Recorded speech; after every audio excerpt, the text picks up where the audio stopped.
seen it from the start. This is it, I can feel it. But still my bleeding heart sees it.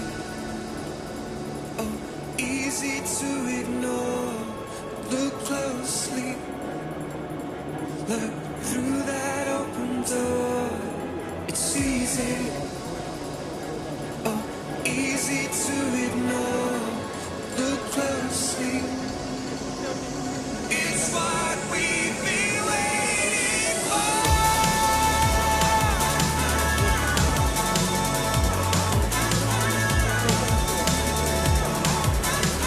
It's what we've been waiting for.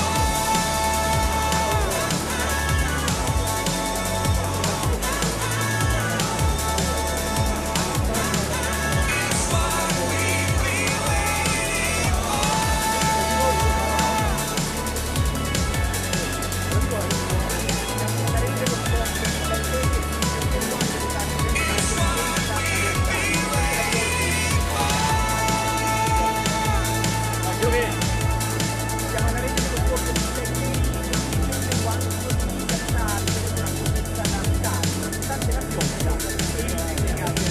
Seeing is believing. And I've seen it from the start. This is it, I can feel it.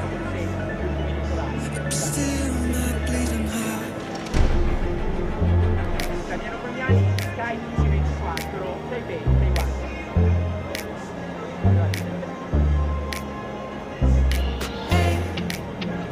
I am awake for the brand new day, feeling the sunrise upon my face. I'm blowing all the bad vibes away. Look into the sky, I have this moment inside a glove. I am the sun up so high above. I am the star you're thinking of. Take a minute now, take a minute to see. Take a minute now, we are planting the seed. This is everything that I could ever need. On the top again, in the land of the free. And when the world knocks me on my back, I'll be ready to shine. I'll be ready to shine. Whatever comes to take me off my track, I'll be ready to shine. I'll be ready to shine. Up as high as a mountain into the light.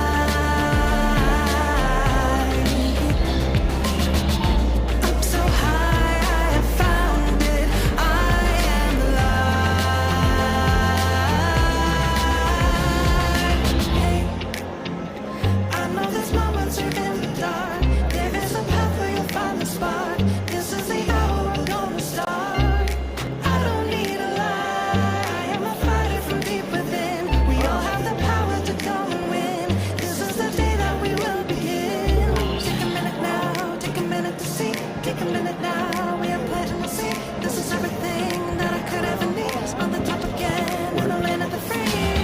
And when the world knocks me on my back, I'll be ready to shine. I'll be ready to shine.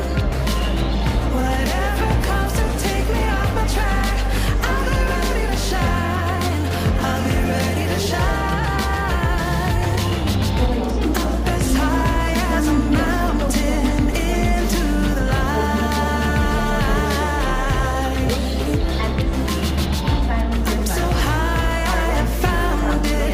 I am the light.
I will risk it all. I will risk it all for me. I will do it all. I will do it all for me. I will risk it all. I will risk it all for me. I will do it all. I will do it all for me.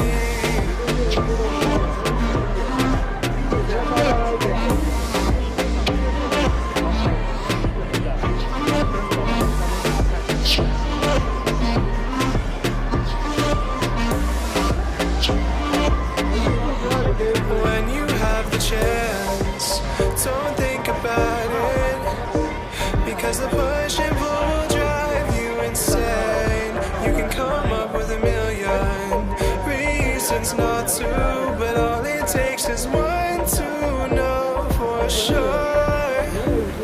So I'm going all in. I'm taking all my cards and put them in the middle. This is just what I want. I will risk it all. I will risk it all for me. I will do it all. I will do it all for me. I will risk it all. I will risk it all for me. I will do it all. I will do it all for me.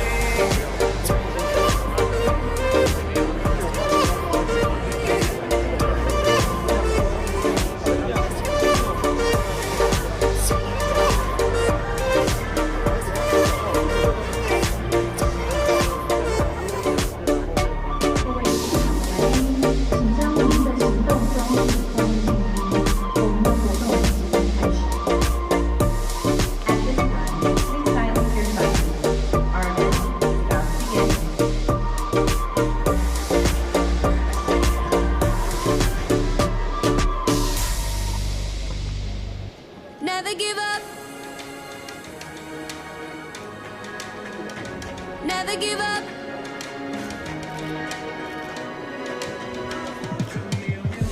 Sometimes I just feel unstoppable. Other times I feel I want to go, want to go. Someone told me something long ago.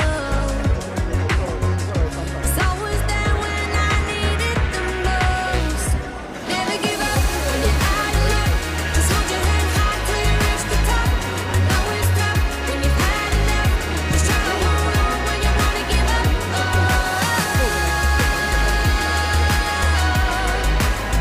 Just never give up.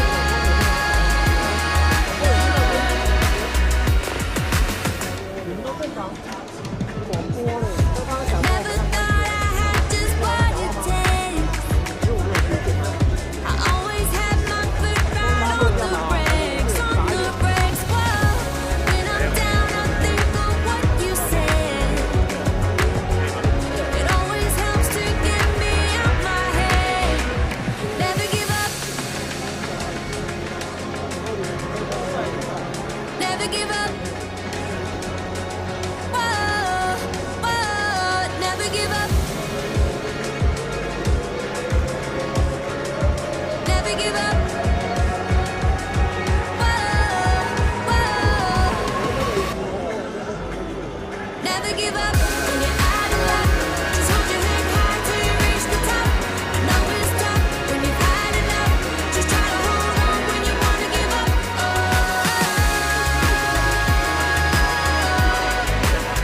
Just never give up. Never give up when you're out of luck. Just hold your head high till you reach the top. I know it's tough when you've had enough. Just try to hold on when you wanna give up.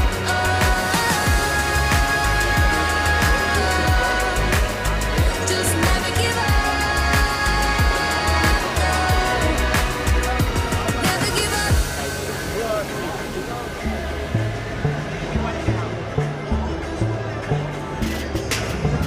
The clock keeps ticking. Just close my eyes and manifest. The race is almost finished. Just wanna see the end. I keep lifting. When the going gets tough, I'ma keep going. Nothing's slowing me down, no one's stopping me now. And when my faith is on the ledge, I won't ever bend. Nature push me, I'll stand tall. I'm not gonna fall, holding on to love, up against the wall, but I'm not giving up. I'm holding on, I'm standing strong. No one's gonna break me down, no one's gonna break me down, no one's gonna break me now. I'm unbreakable.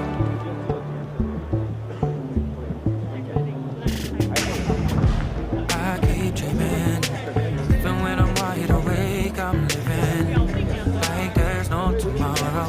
But looking back just down the road ahead, I keep pushing, never stop fighting, never stop laughing. Nothing's slowing me down, no one's stopping me now, stopping me now. When my faith is on the ledge, I won't ever bend. When they try to push me, I'll stand tall. I'm not gonna fall, holding on to love, up against the wall, but I'm not giving up. I'm holding on, I'm standing strong. No one's gonna break me down, no one's gonna break me down, no one's gonna break me now. I'm not gonna fall, holding on to love, up against the wall, but I'm not giving up. I'm holding on, I'm standing strong. No one's gonna break me down, no one's gonna break me down, no one's gonna break me now. I'm unbreakable.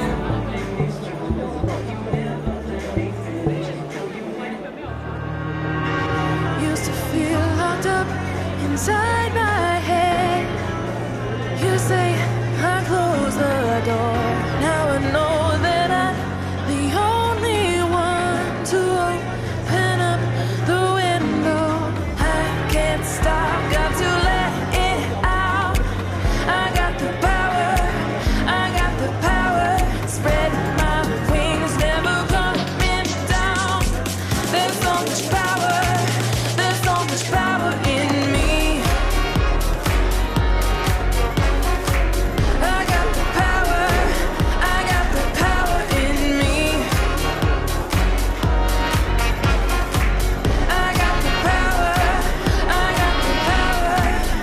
Now I see what I have always been. I turn to face my future. Now I know that I'm the only one to open up the window. I can't stop, got to let it out.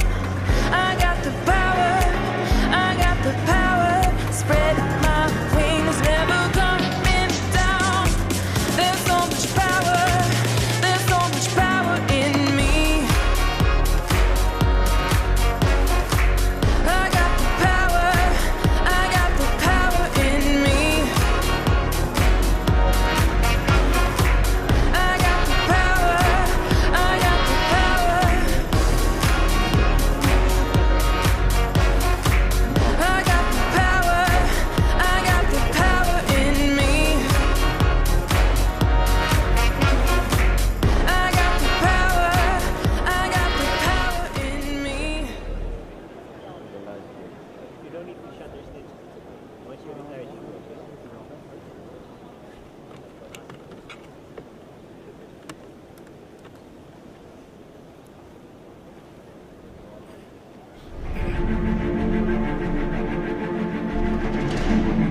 Alright, so let's get started.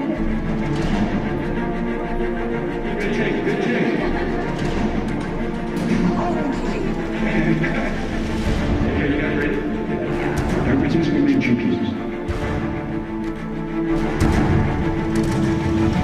And it is so much more than that. This is how key it's going to be. Okay, so we'll start at the top. Examples of these cases and action. It's such a compelling story. I'm super nervous about it. Just gotta get in the rhythm. You're 2 weeks away from it. You guys can go really, really make it great. You should do swing at it. Yeah, that's what I thought.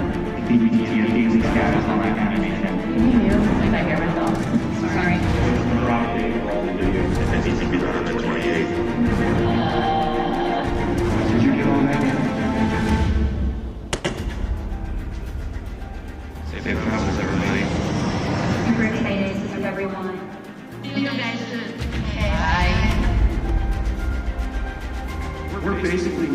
as fast as the world can absorb technology. So we've got to leapfrog ourselves.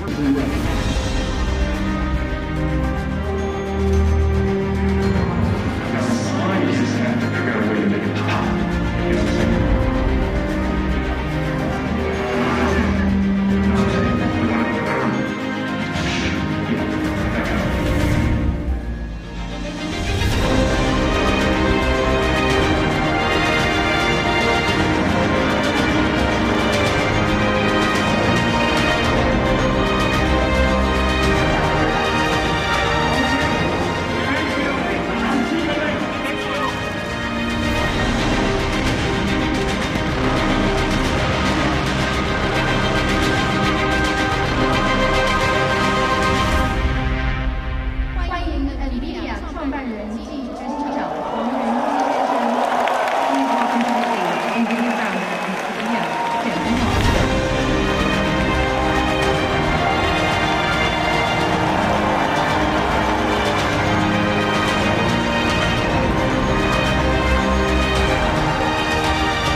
I am very happy to be back.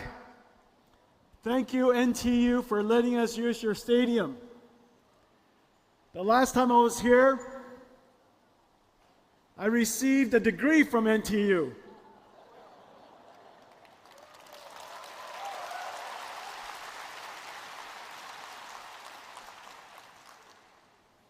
And I gave the run, don't walk speech.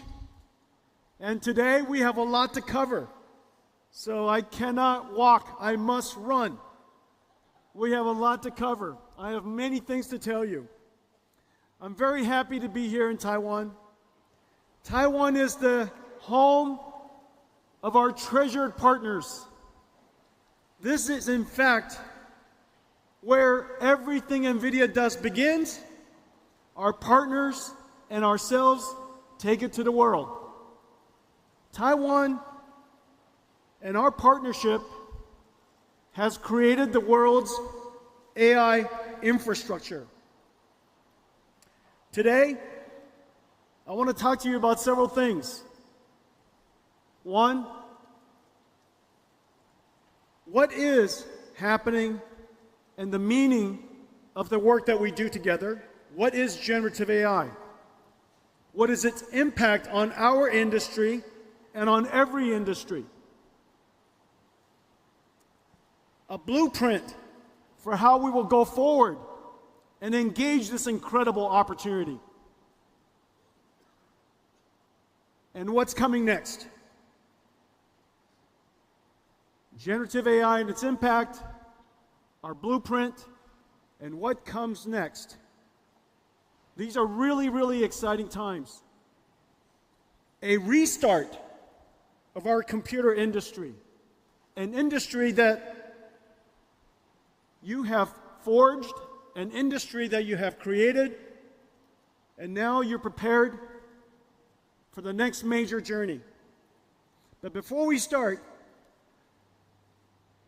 NVIDIA lives at the intersection of computer graphics, simulations, and artificial intelligence.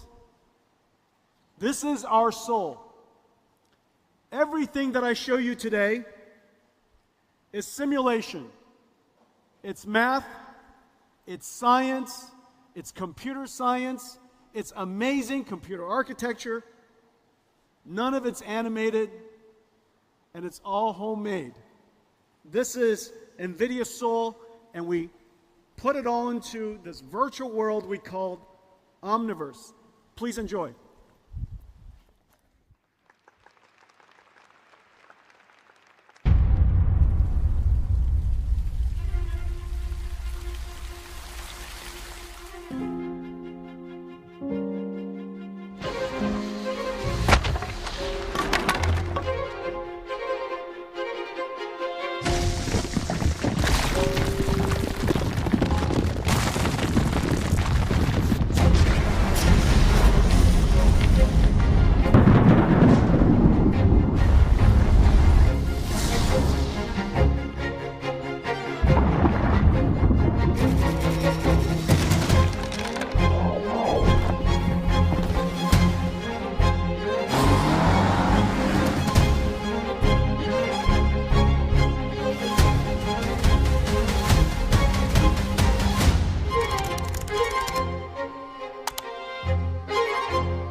阮兜做袂歹看吼。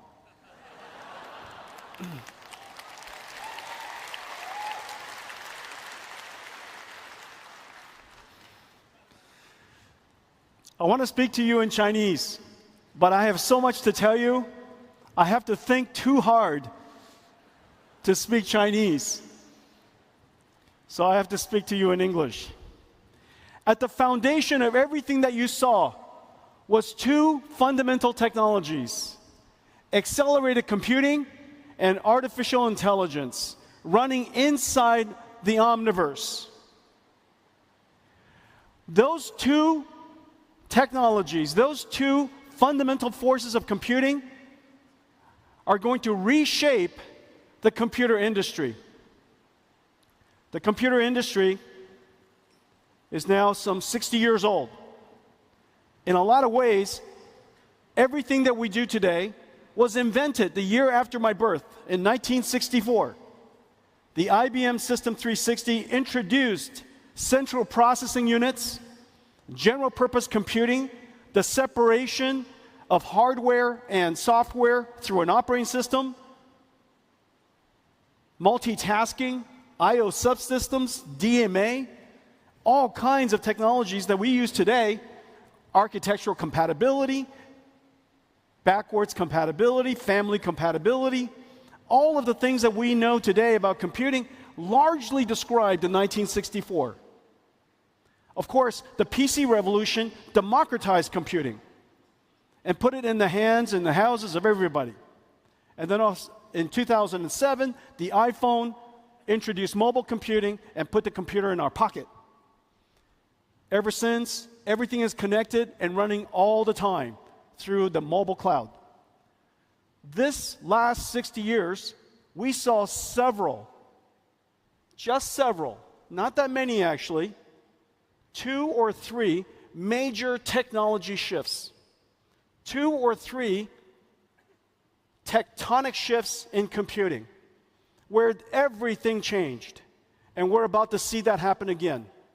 There are 2 fundamental things that are happening.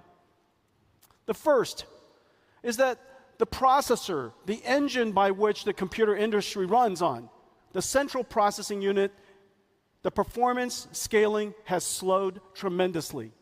And yet, the amount of computation we have to do is still doubling very quickly, exponentially. If processing requirement, if the data that we need to process continues to scale exponentially, but performance does not, we will experience computation inflation. And in fact, we're seeing that right now as we speak. The amount of data center power that's used all over the world is growing quite substantially. The cost of computing is growing. We are seeing computation inflation. This, of course, cannot continue. The data is going to continue to increase exponentially, and CPU performance scaling will never return. There is a better way. For almost 2 decades now, we've been working on accelerated computing. CUDA augments a CPU, offloads and accelerates the work that a specialized processor can do much, much better. In fact, the performance is so extraordinary that it is very clear now, as CPU scaling has slowed and eventually substantially stopped, we should accelerate everything. I predict that every application that is processing intensive will be accelerated, and surely every data center will be accelerated in the near future. Now, accelerated computing is very sensible. It's very common sense. If you take a look at an application, and here the 100T means 100 units of time. It could be 100 seconds, it could be 100 hours, and in many cases, as you know, we're now working on artificial intelligence applications that run for 100 days. The 1T is code that requires sequential processing, where single-threaded CPUs are really quite essential. Operating systems, control logic, really essential to have one instruction executed after another instruction. However, there are many algorithms, computer graphics is one, that you can operate completely in parallel. Computer graphics, image processing, physics simulations, combinatorial optimizations, graph processing, database processing, and of course, the very famous linear algebra of deep learning. There are many types of algorithms that are very conducive to acceleration through parallel processing.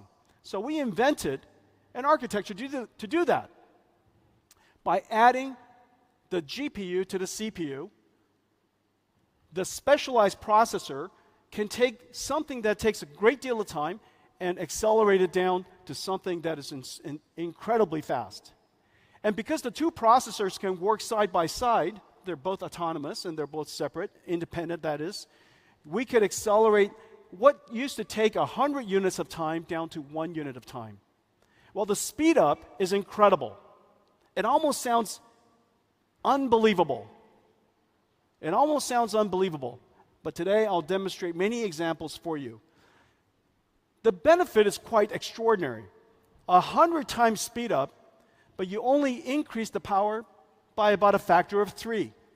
And you increase the cost by only about 50%. We do this all the time in the PC industry.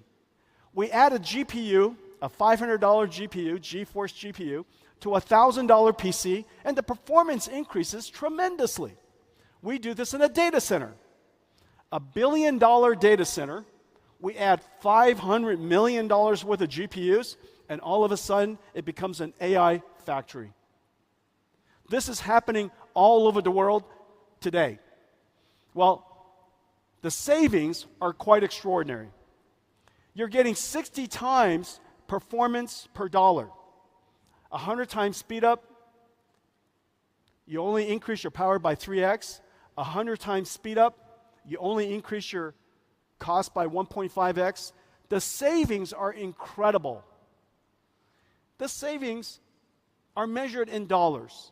It is very clear that many companies spend hundreds of millions of dollars processing data in the cloud.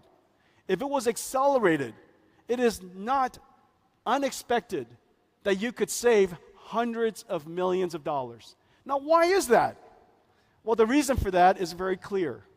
We've been experiencing inflation for so long in general purpose computing. Now that we finally determined to accelerate, there's an enormous amount of captured loss that we can now regain. A great deal of captured, retained waste that we can now relieve out of the system, and that will translate into savings. Savings in money, savings in energy. And that's the reason why you've heard me say, the more you buy, the more you save.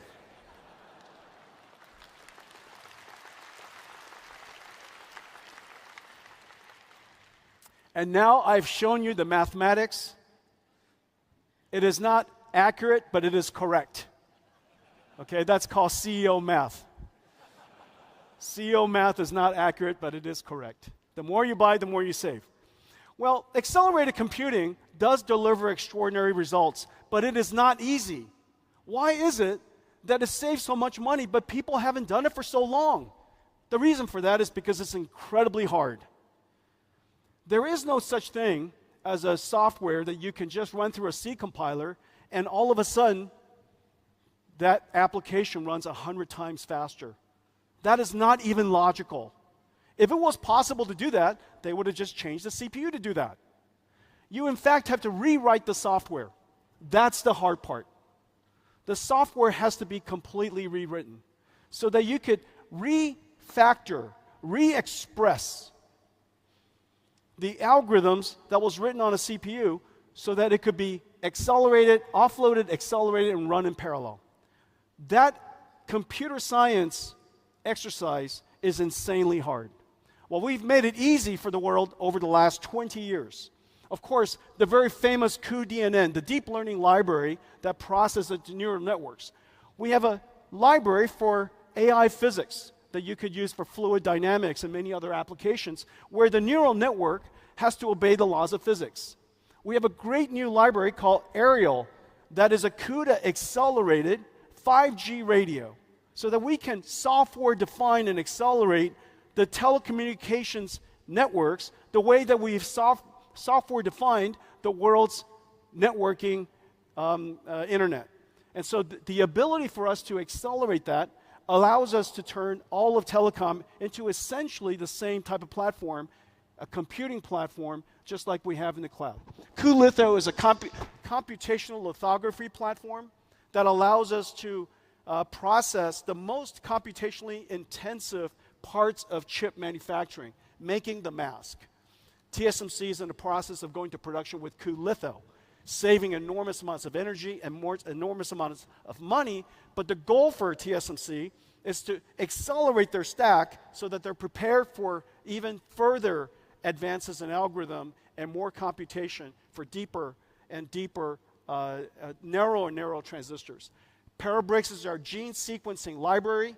It is the highest throughput library in the world for gene sequencing. cuOpt is an incredible library for combinatorial optimization, route planning optimization, the traveling salesman problem, incredibly complicated. Scientists have largely concluded that you needed a quantum computer to do that. We created an algorithm that runs on accelerated computing that runs lightning fast. 23 world records. We hold every single major world record today. cuQuantum is an emulation system for a quantum computer. If you want to design a quantum computer, you need a simulator to do so. If you want to design quantum algorithms, you need a quantum emulator to do so. How would you do that? How would you design these quantum computers, create these quantum algorithms, if the quantum computer doesn't exist? Well, you use the fastest computer in the world that exists today. And we call it, of course, NVIDIA CUDA. And on that, we have an emulator that simulates quantum computers. It is used by several 100,000 researchers around the world. It is integrated into all the leading frameworks for quantum computing, and is used in scientific supercomputing centers all over the world. cuDF is an unbelievable library for data processing. Data processing consumes the vast majority of cloud spend today. All of it should be accelerated. cuDF accelerates the major libraries used in the world. Spark, many of you probably use Spark in your companies. Pandas, a new one called Polar, and of course, NetworkX, which is a graph processing database library. And so these are just some examples. There are so many more. Each one of them had to be created so that we could enable the ecosystem to take advantage of accelerated computing. If we hadn't created cuDNN, CUDA alone wouldn't have been possible for all of the deep learning scientists around the world to use. Because CUDA and the algorithms that are used in TensorFlow and PyTorch, the deep learning algorithms, the separation is too far apart. It's almost like trying to do computer graphics without OpenGL. It's almost like doing data processing without SQL. These domain-specific libraries are really the treasure of our company. We have 350 of them. These libraries is what it takes and what has made it possible for us to have such open so many markets. I'll show you some other examples today. Well, just last week, Google announced that they've put cuDF in the cloud and accelerate Pandas. Pandas is the most popular data science library in the world. Many of you in here probably already use Pandas. It's used by 10 million data scientists in the world. Downloaded 170 million times each month. It is the Excel, it is the spreadsheet of data scientists. Well, with just one click, you can now use Pandas in Colab, which is Google's cloud data centers platform, accelerated by cuDF. The speed up is really incredible. Let's take a look.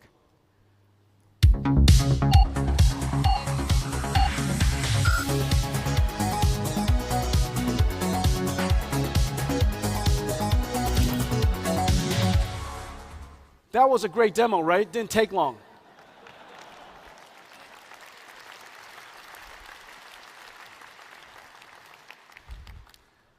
When you accelerate data processing that fast, demos don't take long. Okay, well, CUDA has now achieved what people call a tipping point, but it's even better than that. CUDA has now achieved a virtuous cycle. This rarely happens.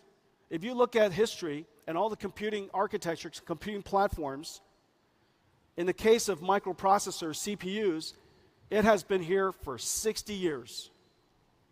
It has not been changed for 60 years.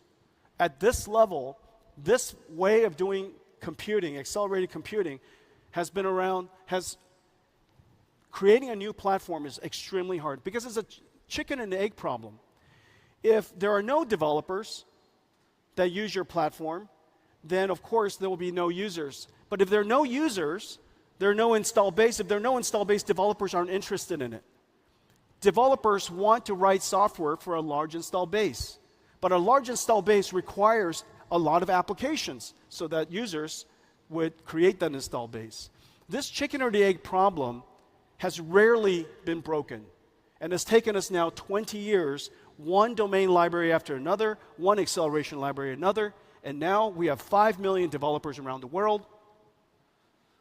We serve every single industry, from healthcare, financial services, of course the computer industry, automotive industry, just about every major industry in the world, just about every field of science.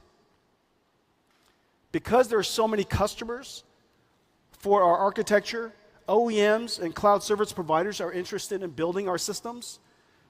System makers, amazing system makers like the ones here in Taiwan are interested in building our systems, which then takes and offers more systems to the market, which of course creates greater opportunity for us, which allows us to increase our scale, R&D scale, which speeds up the application even more.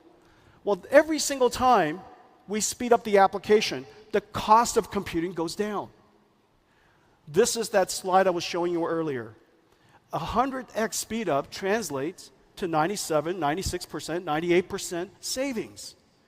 And so when we go from 100x speed up to 200x speed up to 1000x speed up, the savings, the marginal cost of computing continues to fall.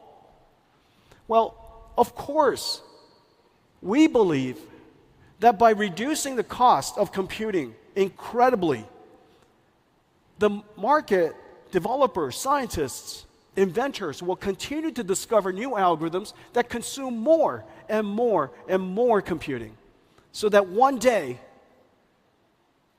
something happens, that a phase shift happens, that the marginal cost of computing is so low that a new way of using computers emerge. In fact, that's what we're seeing now. Over the years, we have driven down the marginal cost of computing in the last 10 years in one particular algorithm by 1 million times. Well, as a result, it is now very logical and very common sense to train large language models with all of the data on the internet. Nobody thinks twice. This idea that you could create a computer that could process so much data to write its own software, the emergence of artificial intelligence was made possible because of this complete belief that if we made computing cheaper and cheaper and cheaper, somebody's going to find a great use. Well, today, CUDA has achieved the virtuous cycle. Install base is growing. Computing cost is coming down, which causes more developers to come up with more ideas, which drives more demand. And now we're in the beginning of something very, very important. But before I show you that, I want to show you what is not possible if not for the fact that we created CUDA, that we created the modern version of the modern big bang of AI, generative AI. What I'm about to show you would not be possible. This is Earth 2. The idea that we would create a digital twin of the Earth,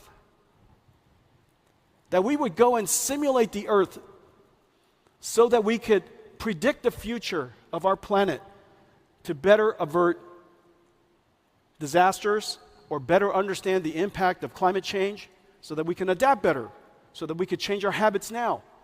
This digital twin of Earth is probably one of the most ambitious projects that the world's ever undertaken, and we're taking large steps every single year, and I'll show you results every single year, but this year we made some great breakthroughs. Let's take a look.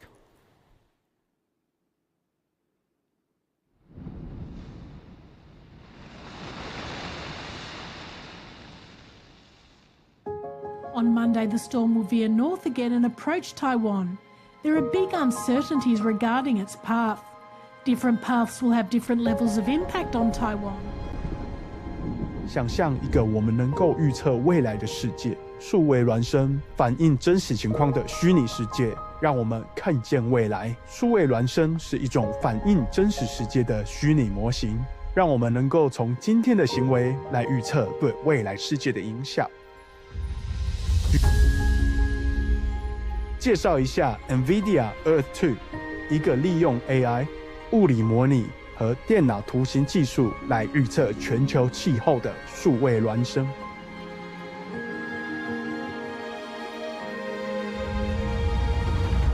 CtiFinance 是 NVIDIA 的生成式 AI 模型，它在 WRF 数值模拟的基础上训练而成，能够以12倍更高的解析度生成天气模式，从25公里提高到2公里，这代表了区域天气预测的一个巨大飞跃。令人惊讶的是 ，CtiFinance AI 比传统的物理模拟方法快1000倍，且能源效率高3000倍。在台湾的中央气象局是用这些模型来更精确地预测台风登陆点，但我们并不止步于此。下一个前沿是超本地预测，能精确到数十米，并考虑到城市基础设施的影响。CtiFinance AI 还在使用像是 Palm 生成的高解析度数据进行训练，一个极高解析度的物理模型，用于模拟大气和海洋边界层。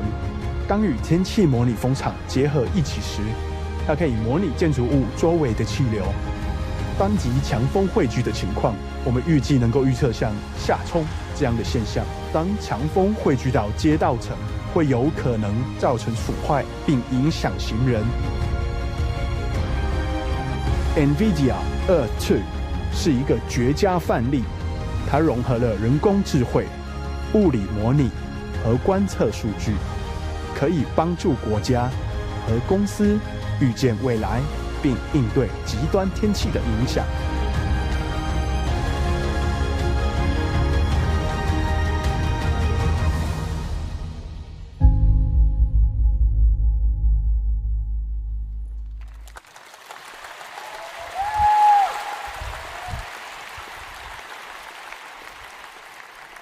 Someday in the near future, we will have continuous weather prediction at every square kilometer on the planet.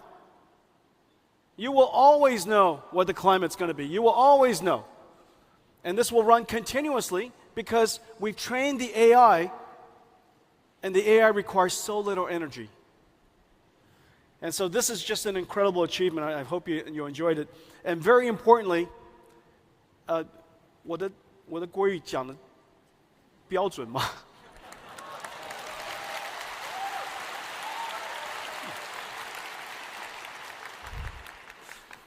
The truth is, that was a Jensen AI. That was not me. I wrote it, but an AI, Jensen AI, had to say it. 我的国语不够好。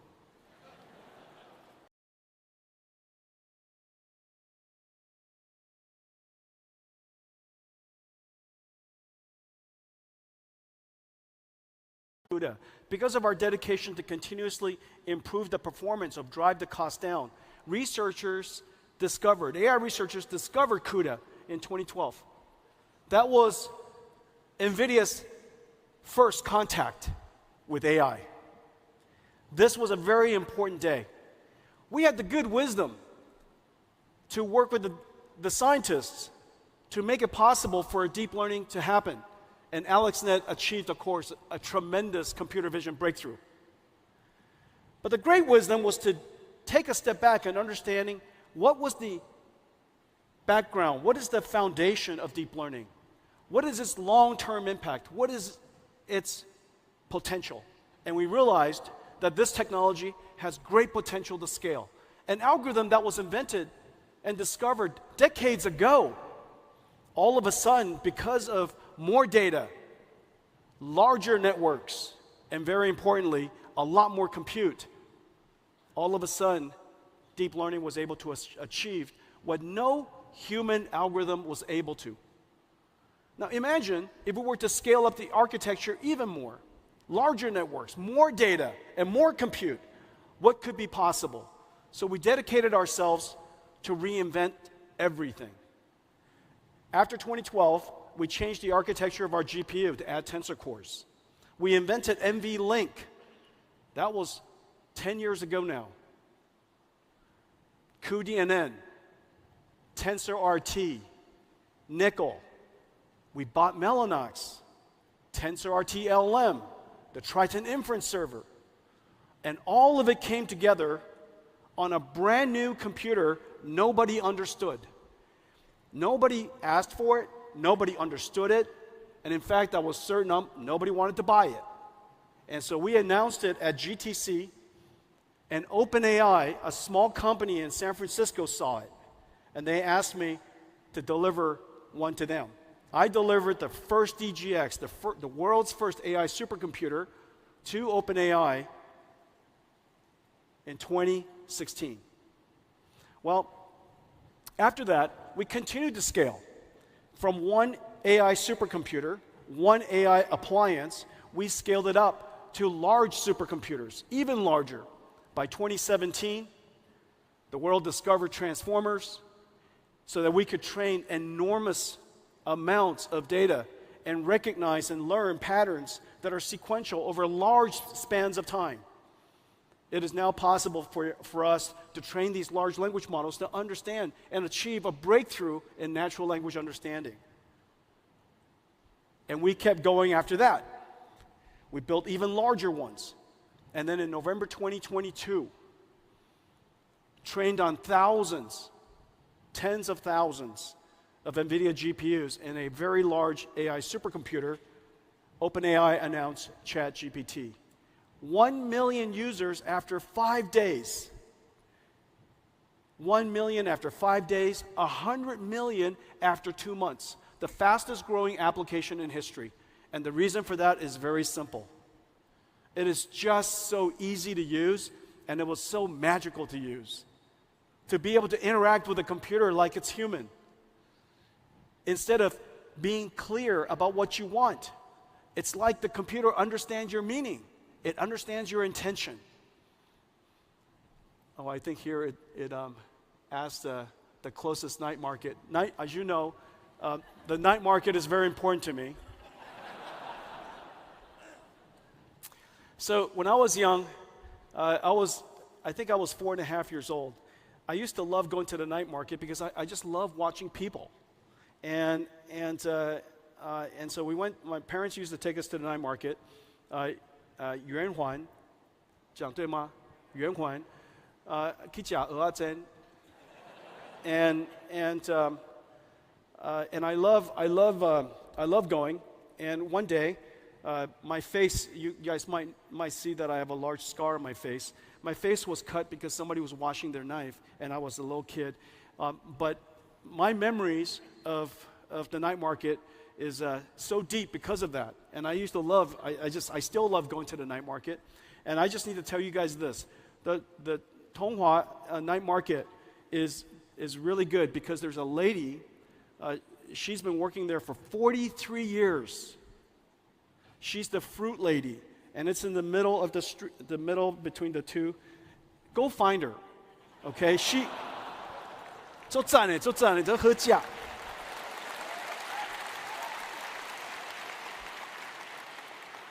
She's really terrific. I think it would be funny after this, all of you go to see her. Every year she's doing better and better. Her card test has improved, and I just love watching her succeed.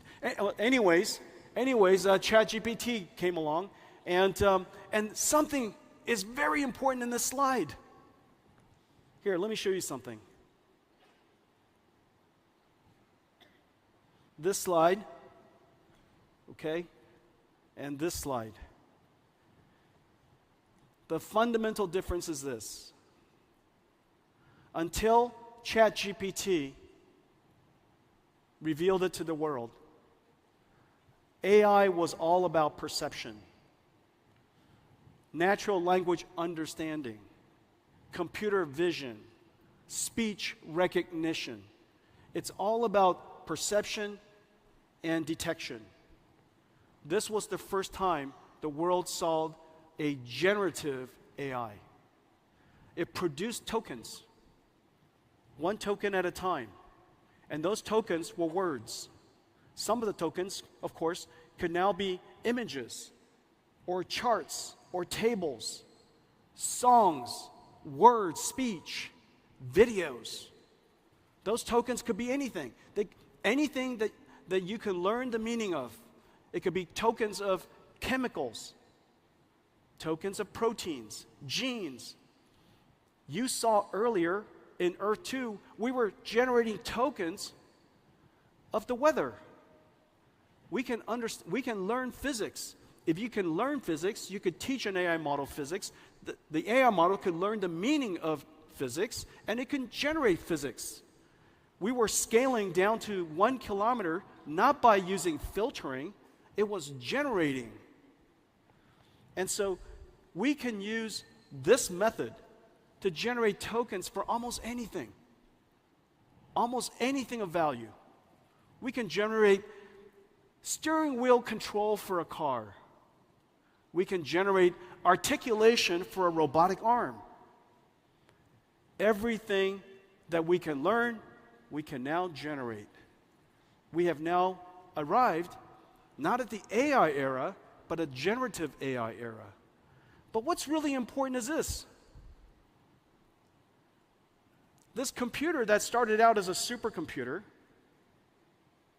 has now evolved into a data center, and it produces one thing. It produces tokens. It's an AI factory. This AI factory is generating, creating, producing something of great value, a new commodity. In the late 1890s, Nikola Tesla invented an AC generator. We invented an AI generator. The AC generator generated electrons. NVIDIA's AI generator generates tokens. Both of these things have large market opportunities. It's completely fungible in almost every industry. And that's why it's a new industrial revolution. We have now a new factory producing a new commodity for every industry that is of extraordinary value. And the methodology for doing this is quite scalable. And the methodology of doing this is quite repeatable. Notice how quickly so many different AI models, generative AI models, are being invented, literally daily. Every single industry is now piling on. For the very first time, the IT industry, which is $3 trillion, $3 trillion IT industry, is about to create something that can directly serve $100 trillion of industry. No longer just an instrument for information storage or data processing, but a factory for generating intelligence for every industry. This is going to be a manufacturing industry, not a manufacturing industry of computers, but using the computers in manufacturing. This has never happened before. Quite an extraordinary thing. What started with accelerated computing, led to AI, led to generative AI, and now an industrial revolution. Now the impact to our industry is also quite significant. Of course, we could create a new commodity, a new product we call tokens for many industries, but the impact to ours is also quite profound. For the very first time, as I was saying earlier, in 60 years, every single layer of computing has been changed. From CPUs, general purpose computing, to accelerated GPU computing, where the computer needs instructions, now computers process LLMs, large language models, AI models. And whereas the computing model of the past is retrieval-based, Almost every time you touch your phone, some pre-recorded text or pre-recorded image or pre-recorded video is retrieved for you and recomposed based on a recommender system to present it to you based on your habits. But in the future, your computer will generate as much as possible, retrieve only what's necessary. And the reason for that is because generated data requires less energy to go fetch information. Generated data also is more contextually relevant. It will encode knowledge, it will encode your understanding of you, and instead of get that information for me or get that file for me, you just say, ask me for an answer. And instead of a tool, instead of your computer being a tool that we use, the computer will now generate skills. It performs tasks. And instead of an industry that is producing software, which was a revolutionary idea in the early 90s. Remember, the idea that Microsoft created for packaging software revolutionized the PC industry. Without packaged software, what would we use the PC to do? It drove this industry. And now we have a new factory, a new computer. And what we will run on top of this is a new type of software. And we call it NIMS, NVIDIA Inference Microservices. Now what happens is the NIM runs inside this factory. And this NIM is a pre-trained model.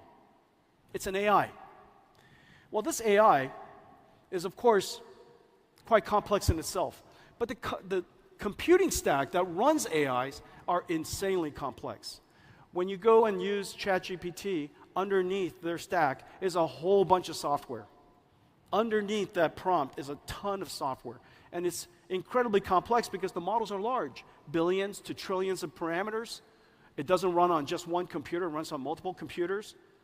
It has to distribute the workload across multiple GPUs, tensor parallelism, pipeline parallelism, data parallelism, all kinds of parallelism, expert parallelism, all kinds of parallelism, distributing the workload across multiple GPUs, processing it as fast as possible, because if you are in a factory, if you run a factory, your throughput directly correlates to your revenues. Your throughput directly correlates to quality of service, and your throughput directly correlates to the number of people who can use your service.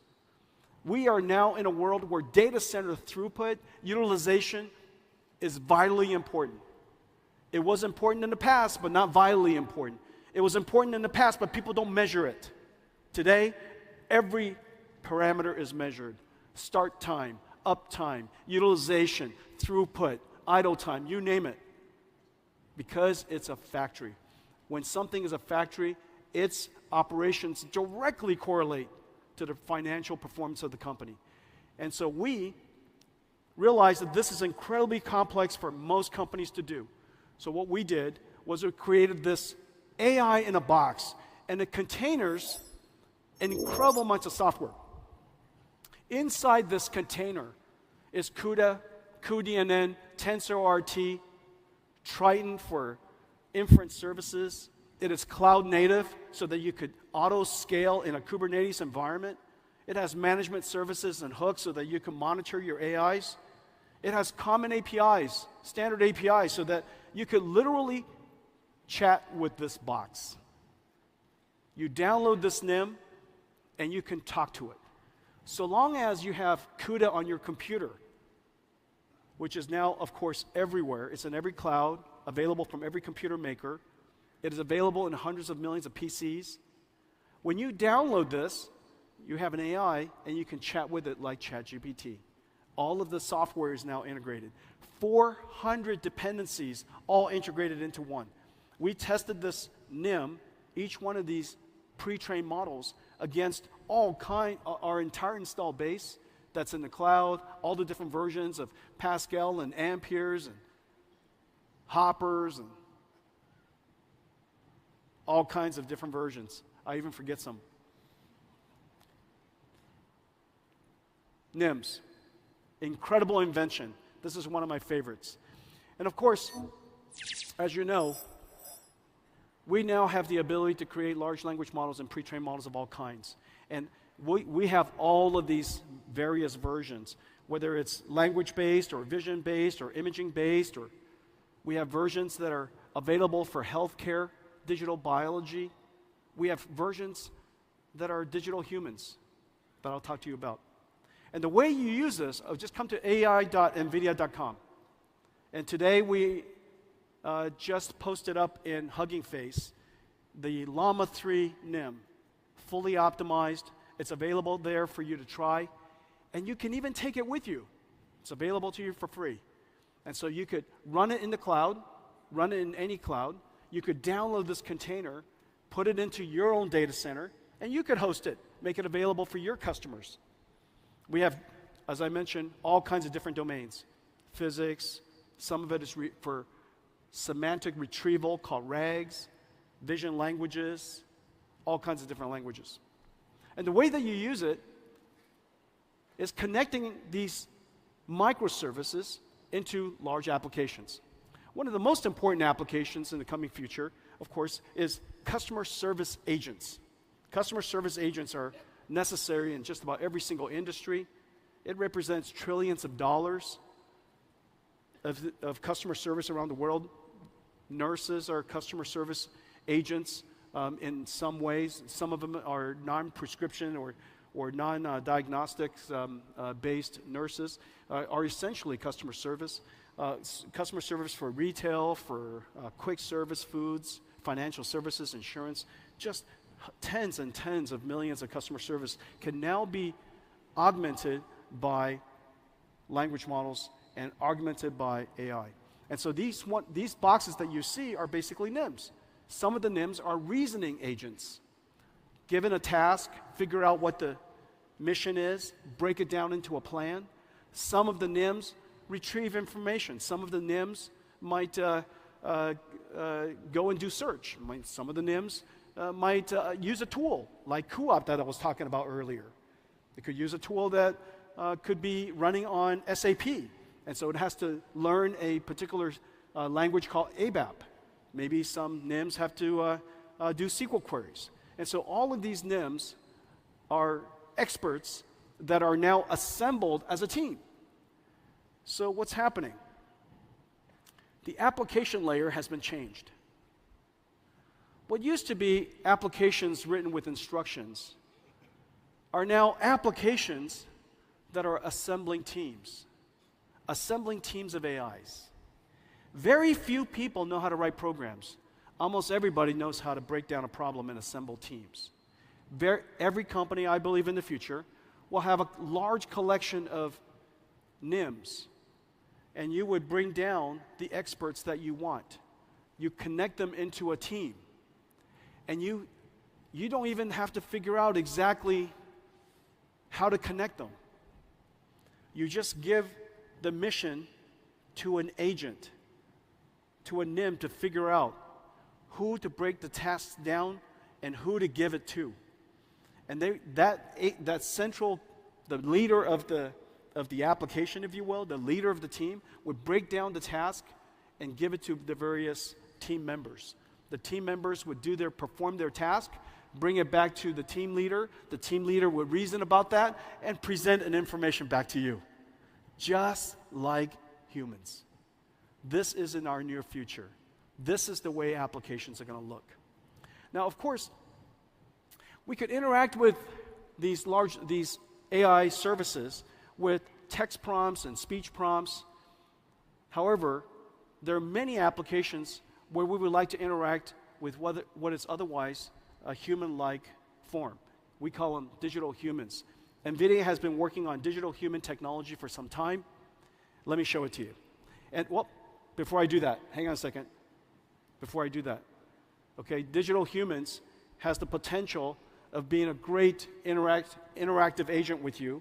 They make much more engaging. They could be much more empathetic. And of course, we have to cross this incredible chasm, this uncanny chasm of realism, so that the digital humans would appear much more natural. This is, of course, our vision. This is a vision of where we love to go. But let me show you where we are. Great to be in Taiwan. Before I head out to the night market, let's dive into some exciting frontiers of digital humans. Imagine a future where computers interact with us just like humans can. Hi, my name is Sophie, and I am a digital human brand ambassador for Unique. This is the incredible reality of digital humans. Digital humans will revolutionize industries, from customer service to advertising and gaming.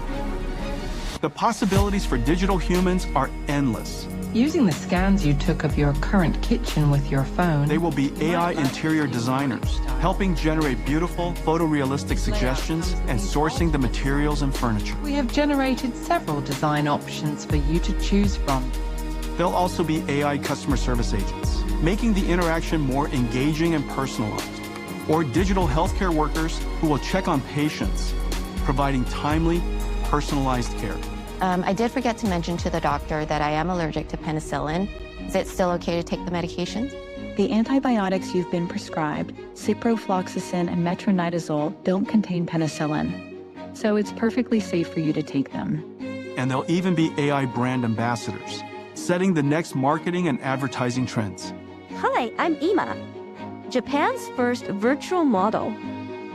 New breakthroughs in generative AI and computer graphics let digital humans see, understand, and interact with us in human-like ways.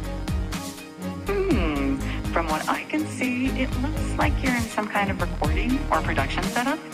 The foundation of digital humans are AI models built on multilingual speech recognition and synthesis, and LLMs that understand and generate conversation. 你们部落有什么特别的习俗吗？我们有丰富的祭祀仪式和传统舞蹈，还有对大自然的崇拜。The AIs connect to another generative AI to dynamically animate a lifelike 3D mesh of a face. And finally, AI models that reproduce lifelike appearances, enabling real-time path-traced subsurface scattering to simulate the way light penetrates the skin, scatters, and exits at various points, giving skin its soft and translucent appearance. NVIDIA ACE is a suite of digital human technologies packaged as easy-to-deploy, fully optimized microservices or NIMs. Developers can integrate ACE NIMs into their existing frameworks, engines, and digital human experiences. Nemotron SLM and LLM NIMs to understand our intent and orchestrate other models. Riva Speech NIMs for interactive speech and translation. Audio to face and gesture NIMs for facial and body animation. And Omniverse RTX with DLSS for neural rendering of skin and hair. ACE NIMs run on NVIDIA GDN, a global network of NVIDIA accelerated infrastructure that delivers low-latency digital human processing to over 100 regions. 好吗？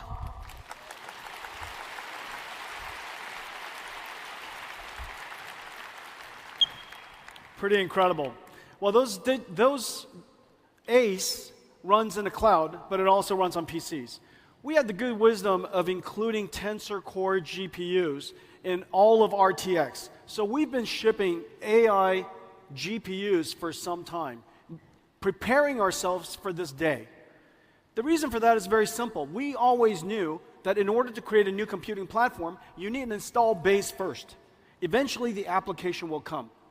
If you don't create the install base, how could the application come? And so if you build it, they might not come. But if you don't build it, they cannot come. And so we installed every single RTX GPU with Tensor Core processing. And now we have 100 million GeForce RTX AI PCs in the world. And we're shipping 200. And this Computex, we're featuring 4 new amazing laptops. All of them are able to run AI. Your future laptop, your future PC will become an AI. It'll be constantly helping you, assisting you in the background. The PC will also run applications that are enhanced by AI. Of course, all your photo editing, and your writing, and your tools, all the things that you use will all be enhanced by AI. And your PC will also host applications with digital humans that are AIs. And so there are different ways that AIs will manifest themselves and become used in PCs, but PCs will become very important AI platform. And so where do we go from here? I spoke earlier about the scaling of our data centers, and every single time we scaled, we found a new phase change. When we scaled from DGX into large AI supercomputers, we enabled transformers to be able to train on enormously large data sets. Well, what happened was, in the beginning, the data was human supervised. It required human labeling to train AIs. Unfortunately, there is only so much you can human label. Transformers made it possible for unsupervised learning to happen. Now, transformers just look at an enormous amount of data, or look at an enormous amount of video, or look at an enormous amount of images, and it can learn from studying an enormous amount of data, find the patterns and relationships itself. Well, the next generation of AI needs to be physically based. Most of the AIs today don't understand the laws of physics. It's not grounded in the physical world. In order for us to generate images and videos and 3D graphics and many physics phenomenons, we need AIs that are physically based and understand the laws of physics. Well, the way that you could do that is, of course, learning from video is one source. Another way is synthetic data, simulation data. And another way is using computers to learn with each other.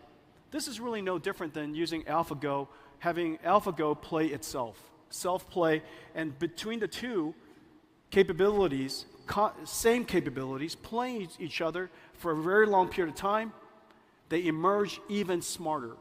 And so you're going to start to see this type of AI emerging. Well, if the AI data is synthetically generated and using reinforcement learning, it stands to reason that the rate of data generation will continue to advance. And every single time data generation grows, the amount of computation that we have to offer needs to grow with it. We are about to enter a phase where AIs can learn the laws of physics and understand and be grounded in physical world data. And so we expect that models will continue to grow. And we need larger GPUs. Well, Blackwell was designed for this generation. This is Blackwell, and has several very important technologies. One, of course, is just the size of the chip.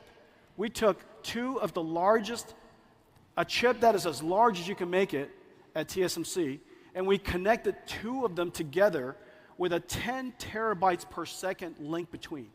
The world's most advanced SerDes connecting these two together.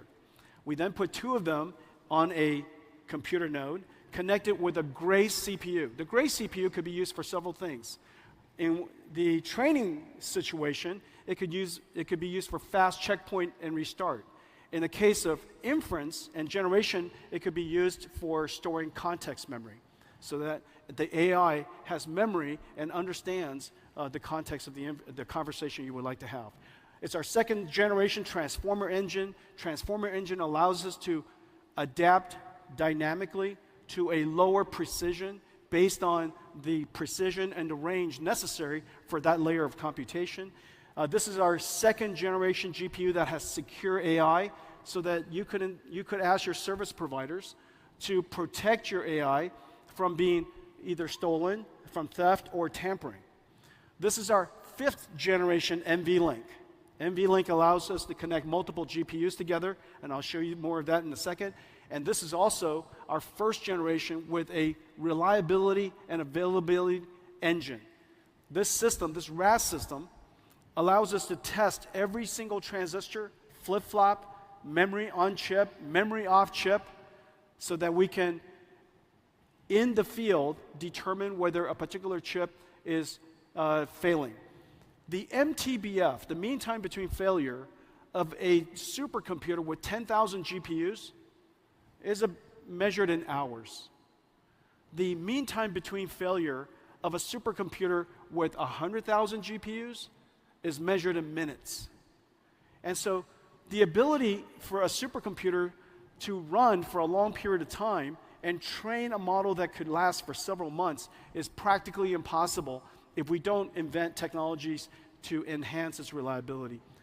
Reliability would, of course, enhance its uptime, which directly affects the cost. And then lastly, decompression engine. Data processing is one of the most important things we have to do. We added a data compression engine, decompression engine, so that we can pull data out of storage 20 times faster than what's possible today. Well, all of this represents Blackwell, and I think we have one here that's in production. During GTC, I showed you Blackwell in the prototype state. The other side? This is why we practice.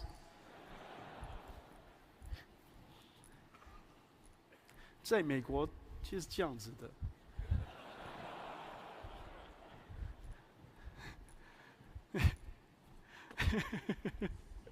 Ladies and gentlemen, this is Blackwell.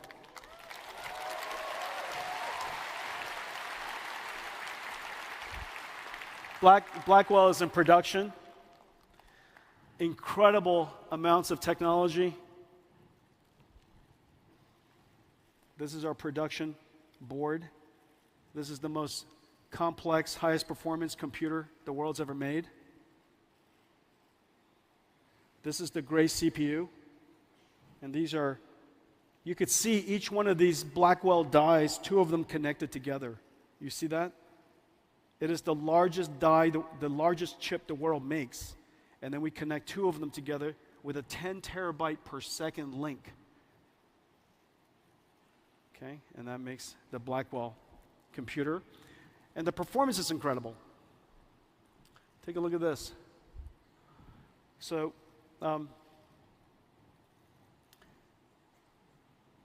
you see our the computational, the flops, the AI flops for each generation has increased by 1,000 times in 8 years.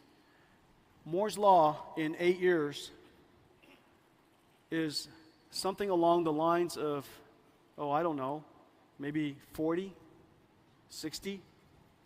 And in the last 8 years, Moore's law has gone a lot less. And so just to compare, even Moore's law at its best of times compared to what Blackwell could do. So the amount of computations is incredible. And whenever we bring the computation high, the thing that happens is the cost goes down. And I'll show you. What we've done is we've increased, through its computational capability, the energy used to train a GPT-4, 2 trillion parameter, 8 trillion tokens. The amount of energy that is used has gone down by 350 times. Well, Pascal would have taken 1,000 gigawatt hours. 1,000 gigawatt hours means that it would take a gigawatt data center. The world doesn't have a gigawatt data center, but if you had a gigawatt data center, it would take a month. If you had a 100 megawatt data center, it would take about a year. And so nobody would, of course,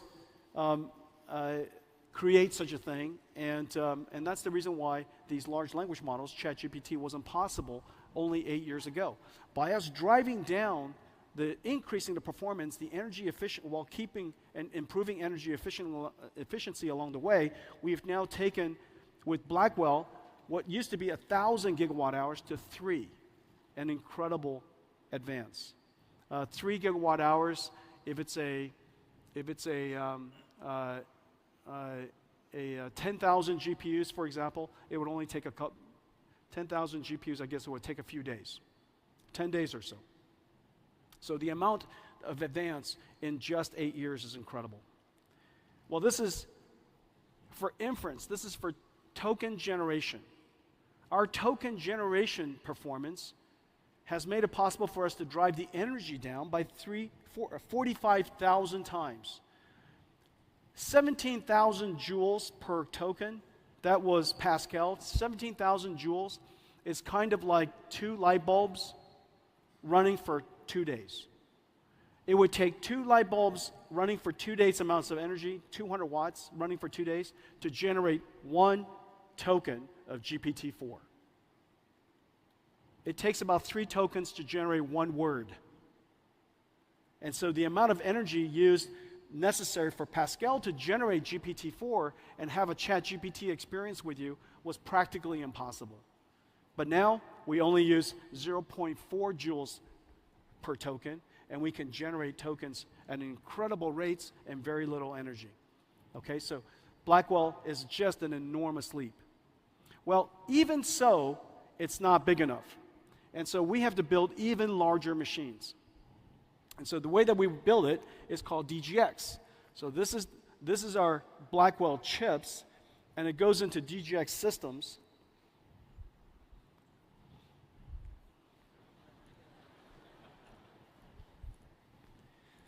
That's why we should practice. So this is a DGX Blackwell. This is air-cooled, has 8 of these GPUs inside. Look at the size of the heat sinks on these GPUs. About 15 kilowatts, 15,000 watts, and completely air-cooled. This version supports x86, and it goes into the infrastructure that we've been shipping Hoppers into. However, if you would like to have liquid cooling, we have a new system, and this new system is based on this board, and we call it MGX for modular. And this modular system, you won't be able to see this. Can they see this? Can you see this? You can? Are you? Okay. I say. And so this is the MGX system, and here's the 2 Blackwell boards. So this one node has 4 Blackwell chips. These 4 Blackwell chips, this is liquid cooled. 9 of them, 72 of these GPUs are then connected together with a new NVLink. This is NVLink switch 5th generation. And the NVLink switch is a technology miracle. This is the most advanced switch the world's ever made. The data rate is insane. And these switches connect every single one of these Blackwells to each other, so that we have one giant 72 GPU Blackwell. Well, the benefit of this is that in one domain, one GPU domain, this now looks like one GPU. This one GPU has 72 versus the last generation of 8, so we increased it by 9 times. The amount of bandwidth we've increased by 18 times. The AI flops we've increased by 45 times, and yet the amount of power is only 10 times. This is 100 kilowatts, and that is 10 kilowatts. And that's for one. Now, of course, well, you could always connect more of these together, and I'll show you how to do that in a second. But what's the miracle is this chip, this NVLink chip. People are starting to awaken to the importance of this NVLink chip as it connects all these different GPUs together, because the large language models are so large, it doesn't fit on just one GPU, it doesn't fit on just one node. It's going to take the entire rack of GPUs, like this new DGX that I was just standing next to hold a large language model that are tens of trillions of parameters large. NVLink switch in itself is a technology miracle. It's 50 billion transistors, 74 ports at 400 gigabits each, 4 links, cross-sectional bandwidth of 7.2 terabytes per second. But one of the important things is that it has mathematics inside the switch so that we can do reductions, which is really important in deep learning, right on the chip. And so this is what a DGX looks like now. And a lot of people ask us, they say, and there's this confusion about what NVIDIA does, and how is it possible that NVIDIA became so big building GPUs? And so there's an impression that this is what a GPU looks like. Now, this is a GPU. This is one of the most advanced GPUs in the world, but this is a gamer GPU. But you and I know that this is what a GPU looks like. This is one GPU. Ladies and gentlemen, DGX GPU. You know?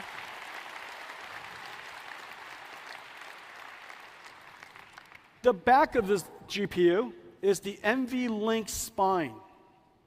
The NVLink spine is 5,000 wires, 2 miles. And it's right here. This is an NVLink spine. And it connects 72 GPUs to each other. This is an electrical, mechanical miracle. The transceivers makes it possible for us to drive the entire length in copper. And as a result, this switch, the NVLink switch, driving the NVLink spine in copper, makes it possible for us to save 20 kilowatts in one rack. 20 kilowatts could now be used for processing. Just an incredible achievement. So this is the NVLink spine.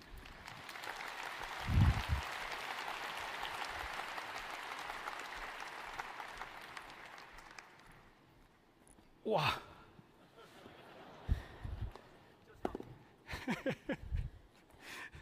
I went down today. And even this is not big enough. Even this is not big enough for AI factories, so we have to connect it all together with very high-speed networking. Well, we have two types of networking. We have InfiniBand, which has been used in supercomputing and AI factories all over the world. And it is growing incredibly fast for us. However, not every data center can handle InfiniBand because they've already invested their ecosystem in Ethernet for too long. And it does take some specialty and some expertise to manage InfiniBand switches and InfiniBand networks. And so what we've done is we've brought the capabilities of InfiniBand to the Ethernet architecture, which is incredibly hard. And the reason for that is this. Ethernet was designed for high average throughput. Because every single node, every single computer is connected to a different person on the internet, and most of the communications is the data center with somebody on the other side of the internet. However, deep learning and AI factories, the GPUs are not communicating with people on the internet mostly, it's communicating with each other. They're communicating with each other because they're collecting partial products, and they have to reduce it and then redistribute it. Chunks of partial products, reduction, redistribution. That traffic is incredibly bursty. And it is not the average throughput that matters, it's the last arrival that matters. Because if you're reducing, collecting partial products from everybody, if I'm trying to take all of your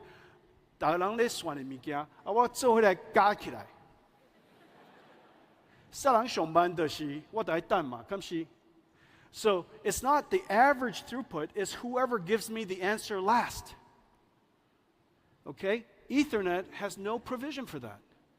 And so there are several things that we had to create. We created an end-to-end architecture so that the NIC and the switch can communicate. And we applied 4 different technologies to make this possible. Number 1, NVIDIA has the world's most advanced RDMA. And so now we have the ability to have a network-level RDMA for Ethernet that is incredibly great. Number 2, we have congestion control. The switch does telemetry at all times incredibly fast, and whenever the GPUs or the NICs are sending too much information, we can tell them to back off so that it doesn't create hotspots. Number 3, adaptive routing. Ethernet needs to transmit and receive in order. We see congestions, or we see ports that are not currently being used. Irrespective of the ordering, we will send it to the available ports, and Bluefield on the other end reorders it so that it comes back in order. That adaptive routing, incredibly powerful. And then lastly, noise isolation. there's more than one model being trained or something happening in the data center at all times, and their noise and their traffic could get into each other and causes jitter. And so when the noise of one model training causes the last arrival to end up too late, it really slows down the training. Well, overall, remember, you have built a $5 billion or $3 billion data center, and you're using this for training. If the utilization, network utilization, was 40% lower, and as a result, the training time was 20% longer, the $5 billion data center is effectively like a $6 billion data center. So the cost is incredible. The cost impact is quite high. Ethernet with Spectrum-X basically allows us to improve the performance so much that the network is basically free. And so this is really quite an achievement.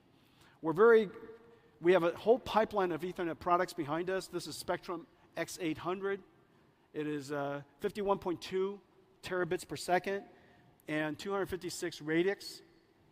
The next one coming is 512 radix, is 1 year from now, 512 radix, and that's called Spectrum X800 Ultra, and the one after that is X1600. But the important idea is this. X800 is designed for tens of thousands of GPUs. X800 Ultra is designed for hundreds of thousands of GPUs. And X1600 is designed for millions of GPUs. The days of millions of GPU data centers are coming. And the reason for that is very simple. Of course, we want to train much larger models, but very importantly, in the future, almost every interaction you have with the internet or with a computer will likely have a generative AI running in the cloud somewhere. And that generative AI is working with you, interacting with you, generating videos or images or text or maybe a digital human. And so you're interacting with your computer almost all the time, and there's always a generative AI connected to that. Some of it is on-prem, some of it is on your device, and a lot of it could be in the cloud. These generative AIs will also do a lot of reasoning capability. Instead of just one-shot answers, they might iterate on answers so that it improves the quality of the answer before they give it to you. And so the amount of generation we're going to do in the future is going to be extraordinary. Let's take a look at all of this put together. Now tonight, this is our first nighttime keynote. I want to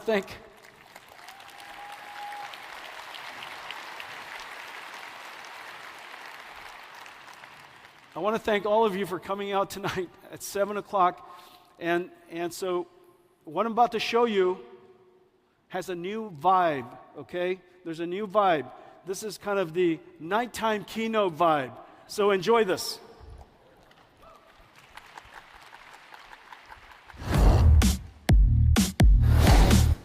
Blackwell.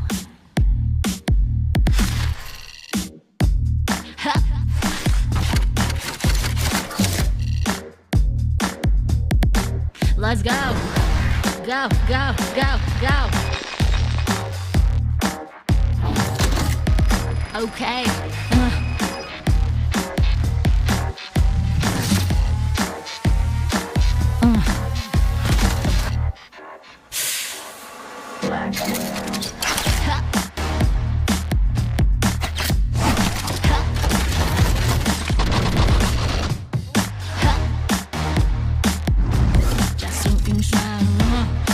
智慧，科学创新，前所未有。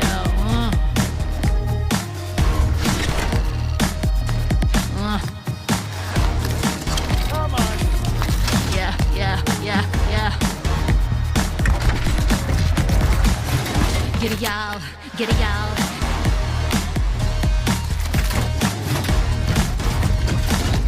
Let's go.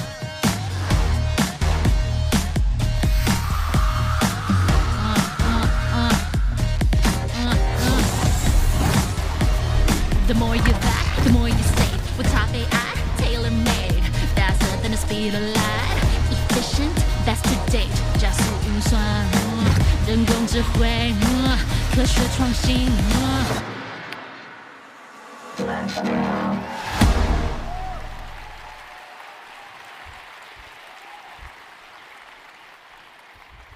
Now, you can't do that on a morning keynote.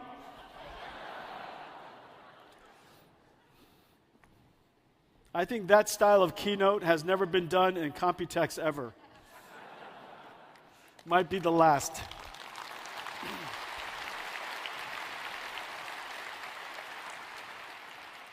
Only NVIDIA can pull off that. Only I can do that.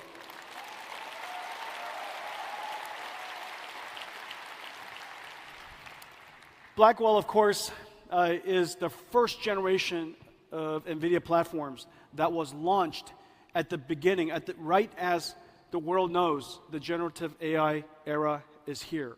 Just as the world realized the importance of AI factories, just as the beginning of this new industrial revolution. We have so much support. Nearly every OEM, every computer maker, every CSP, every GPU cloud, sovereign clouds, even telecommunication companies, enterprises all over the world. The amount of success, the amount of adoption, the amount of enthusiasm for Blackwell is just really off the charts, and I want to thank everybody for that.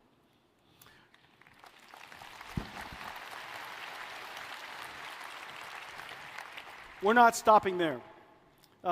During the time of this incredible growth, we want to make sure that we continue to enhance performance, continue to drive down cost of training, cost of inference, and continue to scale out AI capabilities for every company to embrace. The further performance we drive up, the greater the cost decline. Hopper platform, of course, was the most successful data center processor probably in history. And this is just an incredible, incredible success story. However, Blackwell is here, and every single platform, as you'll notice, are several things. You got the CPU, you have the GPU, you have NVLink, you have the NIC, and you have the switch. The NVLink switch connects all of the GPUs together as large of a domain as we can, and whatever we can't do, we connect it with very large and very high-speed switches. Every single generation, as you'll see, is not just the GPU, but it's an entire platform. We build the entire platform. We integrate the entire platform into an AI factory supercomputer. However, then we disaggregate it and offer it to the world. And the reason for that is because all of you could create interesting and innovative configurations and all kinds of different styles and to fit different data centers and different customers and different places, some of it for edge, some of it for telco. All of the different innovation are possible if we made the systems open and make it possible for you to innovate. And so we design it integrated, but we offer it to you disintegrated so that you could create modular systems. The Blackwell platform is here. Our company is on a one-year rhythm. Our basic philosophy is very simple. One, build the entire data center scale, disaggregate it, and sell it to you in parts on a one-year rhythm, and we push everything to technology limits. Whatever TSMC process technology, will push it to the absolute limits. Whatever packaging technology, push it to the absolute limits. Whatever memory technology, push it to absolute limits. SerDes technology, optics technology, everything is pushed to the limit. Well, and then after that, do everything in such a way so that all of our software runs on this entire install base. Software inertia is the single most important thing in computers. When a computer is backwards compatible and it's architecturally compatible with all the software that has already been created, your ability to go to market is so much faster. And so the velocity is incredible when we can take advantage of the entire install base of software that has already been created. Well, Blackwell is here. Next year is Blackwell Ultra. Just as we had H100 and H200, you'll probably see some pretty exciting new generation from us for Blackwell Ultra. Again, pushed to the limits, and the next generation Spectrum switches I mentioned. Well, this is the very first time that this next click has been made. And I'm not sure yet whether I'm going to regret this or not.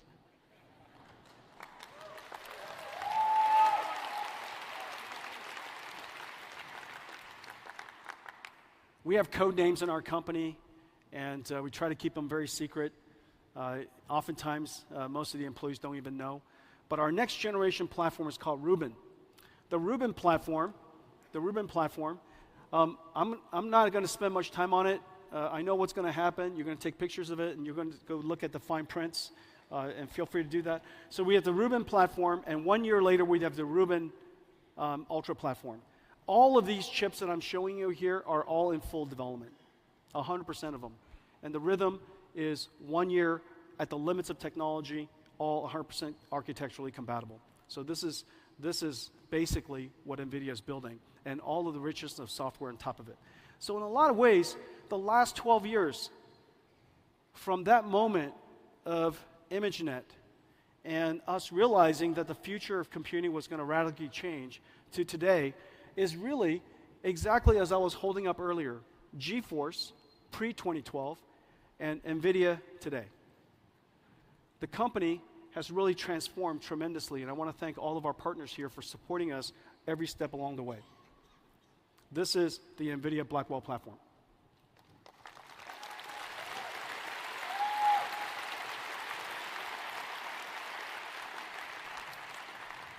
Let me talk about what's next. The next wave of AI is physical AI. AI that understands the laws of physics. AI that can work among us. And so they have to understand the world model so that they understand how to interpret the world, how to perceive the world. They have to, of course, have excellent cognitive capabilities so they can understand us, understand what we asked, and perform the tasks. In the future, robotics is a much more pervasive idea.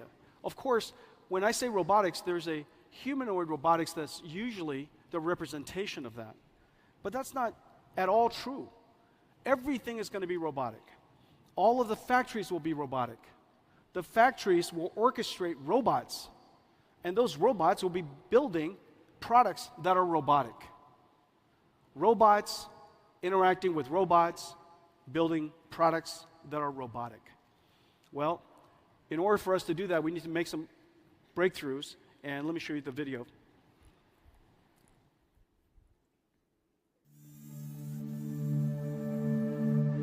The era of robotics has arrived.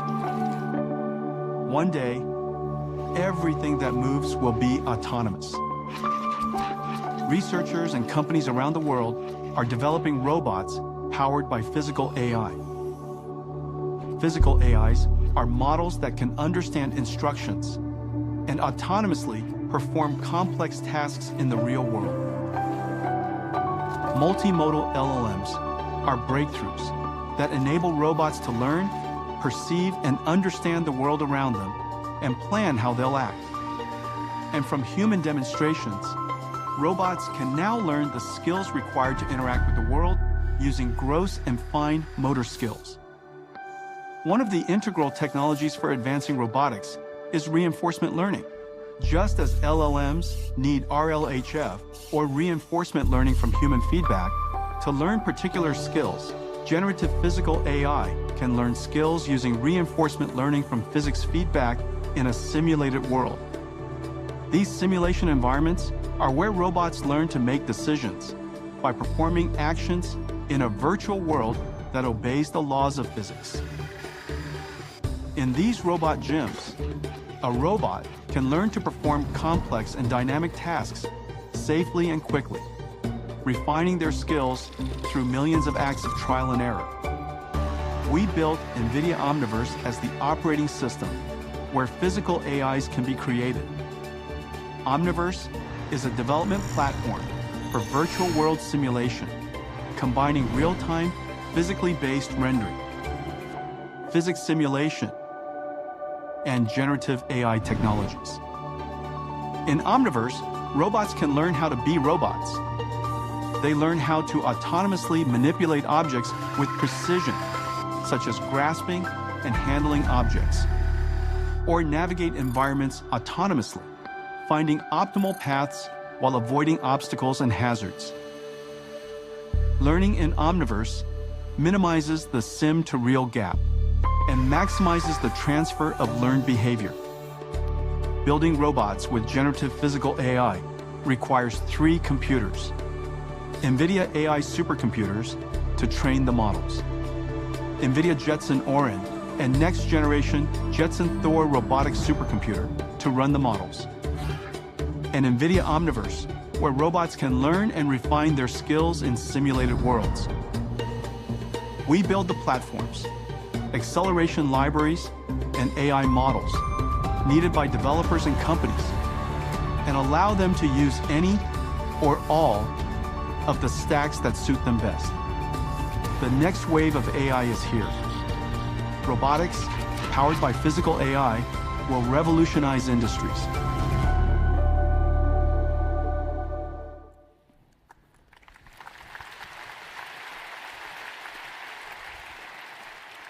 This isn't the future, this is happening now. There are several ways that we're going to serve the market. The first, we're going to create platforms for each type of robotic systems. One for robotic factories and warehouses. One for robots that manipulate things. One for robots that move. And one for robots that are humanoid. And so each one of these robotics platform is like almost everything else we do. A computer, acceleration libraries, and pre-trained models. Computers, acceleration libraries, pre-trained models. And we test everything, we train everything, and integrate everything inside Omniverse, where Omniverse is, as the video was saying, where robots learn how to be robots. Now, of course, the ecosystem of robotic warehouses is really, really complex. It takes a lot of companies, a lot of tools, a lot of technology to build a modern warehouse. And warehouses are increasingly robotic. One of these days will be fully robotic. And so in each one of these ecosystems, we have SDKs and APIs that are connected into the software industry, SDKs and APIs connected into edge AI industry and companies, and then also, of course, systems that are designed for PLCs and robotic systems for the ODMs. It's then integrated by integrators created for ultimately building warehouses for customers. Here we have an example of Kenmac building a robotic warehouse for Giant Group.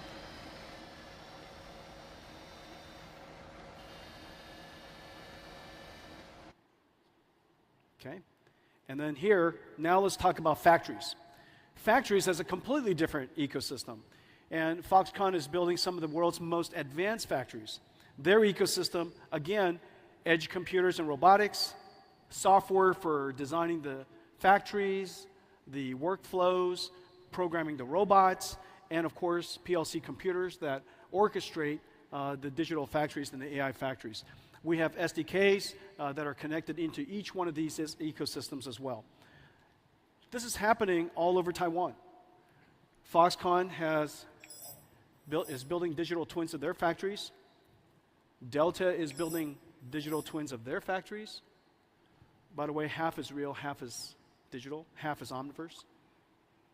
Pegatron is building digital twins of their robotic factories.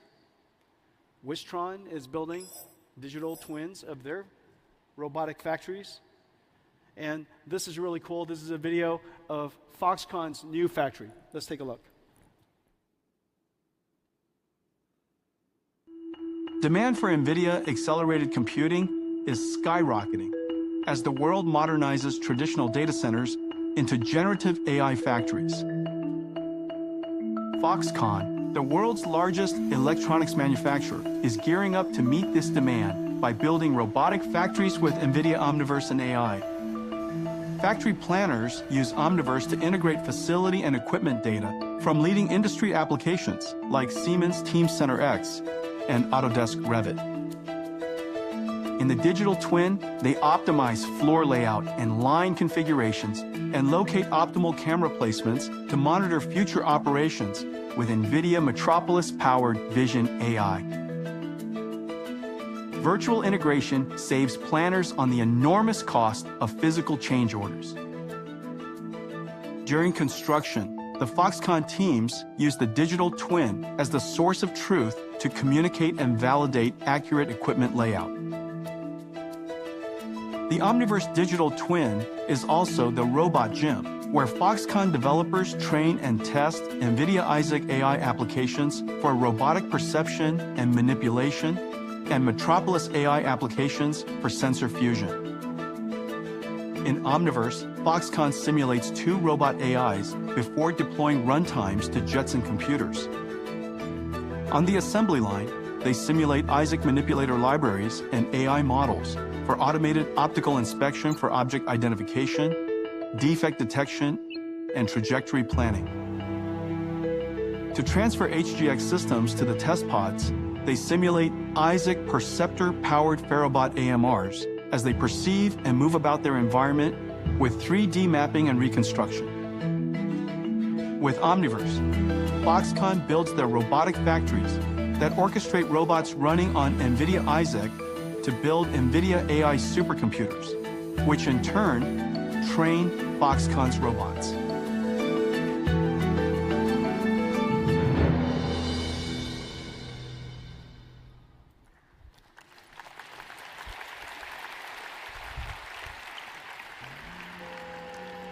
So, a robotic factory is designed with 3 computers. Train the AI on NVIDIA AI. You have the robot running on the PLC systems for orchestrating the factories. And then you, of course, simulate everything inside Omniverse. Well, the robotic arm and the robotic AMRs are also the same way, 3 computer systems. The difference is the 2 Omniverses will come together. So they'll share one virtual space. When they share one virtual space, that robotic arm will become inside the robotic factory. And again, three computers, and we provide the computer, the acceleration layers, and pre-trained AI models. We've connected NVIDIA Manipulator and NVIDIA Omniverse with Siemens, the world's leading industrial automation software and systems company. This is really a fantastic partnership, and they're working on factories all over the world. Semantic Pick AI now integrates Isaac Manipulator, and Semantic Pick AI operates ABB, KUKA, Yaskawa, Fanuc, Universal Robotics, and TechMan. And so Siemens is a fantastic integration. We have all kinds of other integrations. Let's take a look. ArcBest is integrating Isaac Perceptor into Vox Smart autonomy robots for enhanced object recognition and human motion tracking in material handling. BYD Electronics is integrating Isaac Manipulator and Perceptor into their AI robots to enhance manufacturing efficiencies for global customers. IdealWorks is building Isaac Perceptor into their IWOS software for AI robots in factory logistics. Intrinsic, an Alphabet company, is adopting Isaac Manipulator into their flow state platform to advance robot grasping. Gideon is integrating Isaac Perceptor into Tray AI-powered forklifts to advance AI-enabled logistics. Argo Robotics is adopting Isaac Perceptor into Perception Engine for advanced vision-based AMRs. Solomon is using Isaac Manipulator AI models in their AccuPick 3D software for industrial manipulation. Techman Robot is adopting Isaac Sim and Manipulator into TMFlow, accelerating automated optical inspection. Teradyne Robotics is integrating Isaac Manipulator into Polyscope X for cobots and Isaac Perceptor into Mir AMRs. Vention is integrating Isaac Manipulator into Machine Logic for AI manipulation robots. Robotics is here. Physical AI is here. This is not science fiction, and it's being used all over Taiwan. And it's just really, really exciting. And that's the factory, the robots inside, and of course, all the products are going to be robotics. So there are 2 very high volume robotics products. One, of course, is the self-driving car, or cars that have a great deal of autonomous capability. NVIDIA, again, builds the entire stack. Next year, we're going to go to production with the Mercedes fleet, and after that, in 2026, the JLR fleet. We offer the full stack to the world. However, you're welcome to take whichever parts whichever layer of our stack, just as the entire drive stack is open. The next high-volume robotics product that's going to be manufactured by robotic factories with robots inside will likely be humanoid robots. And this has great progress in recent years in both the cognitive capability because of foundation models and also the world understanding capability that we're in the process of developing. I'm really excited about this area because obviously the easiest robot to adapt into the world are humanoid robots because we built the world for us. We also have the most amount of data to train these robots than other types of robots because we have the same physique. And so the amount of training data we can provide through demonstration capabilities and video capabilities is going to be really great. And so we're going to see a lot of progress in this area.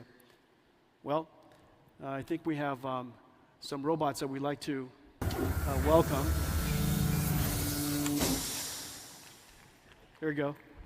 About my size.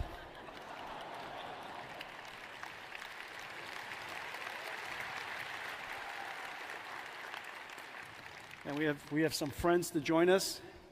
So the future of robotics is here.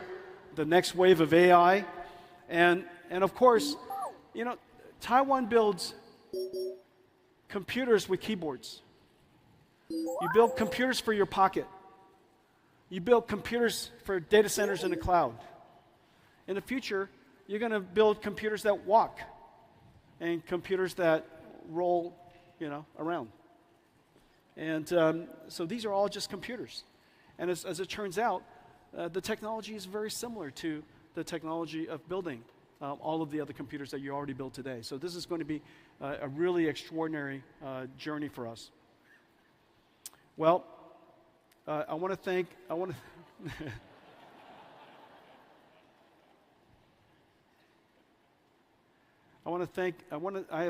I've made one last video, if you don't mind. Something that we really enjoyed making. And if you, let's run it.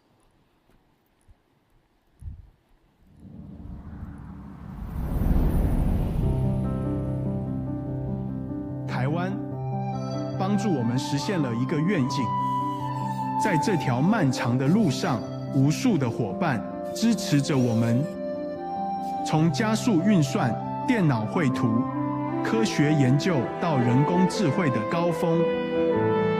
每一个晶片，每一台电脑，都描写着你们辛勤工作和追求完美的故事。台湾是无名的英雄，却识世界的支柱。一起，我们推动了产业的复兴，辛勤的耕耘，让我们能够踏入崭新运算的领域。其中，我们制作的电脑会转化成新型的工厂。制造珍贵无比的人工智慧。亲爱的伙伴们，你们是 AI 产业革新的后盾。无论面对多大的风浪，你始终稳如磐石。科技的卓越、勤奋与齐心合力的精神，是你的超能力。没有你，我们的愿景只是一个无法实现的梦想。与你同行，我们勇往直前，创造智慧与便利的生活，对抗疾病和自然灾害，让我们的世界变得更美好。谢谢你，台湾。让我们继续为这段 AI 创新之旅打造一个成功和繁荣的产业。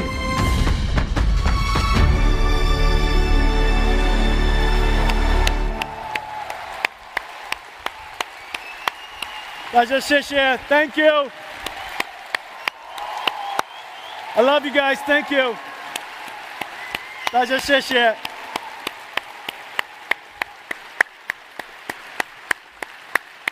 Thank you all for coming. Have a great Computex.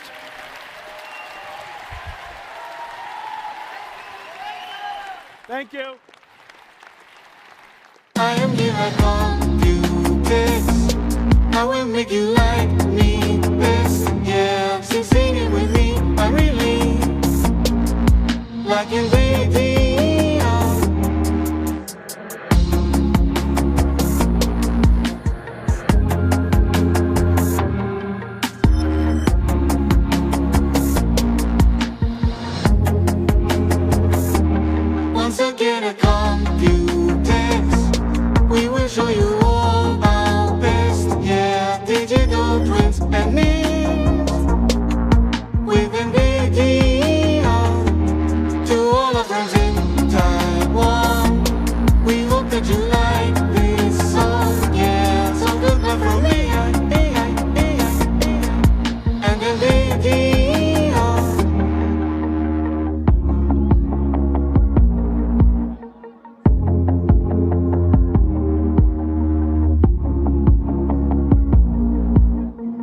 once again at Computex.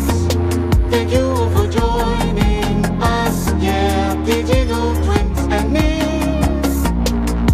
with NVIDIA. This is it, I can feel it.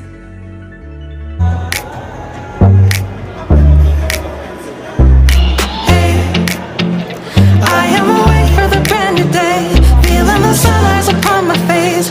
I'm blowing all the bad vibes away.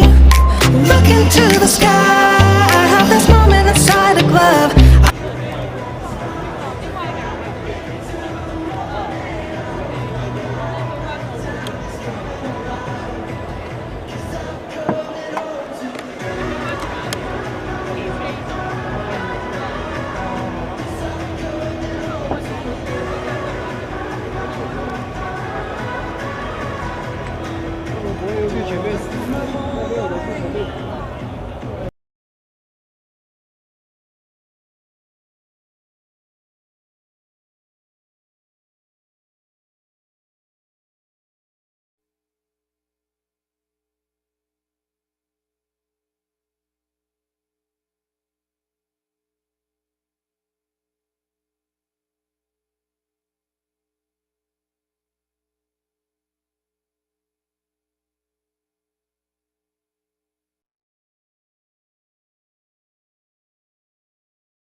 再退一些啊。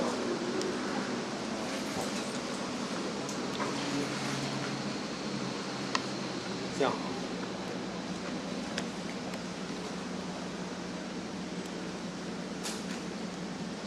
这些不是吧？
今天还是开一个会议的报告。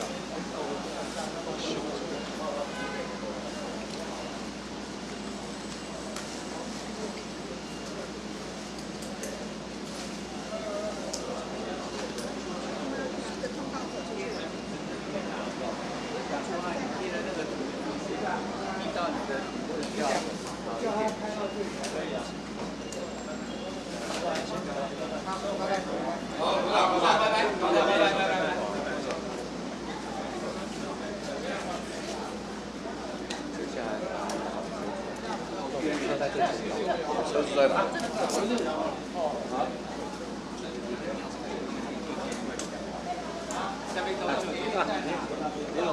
？OK， 小心啊，小心地滑哦。安全。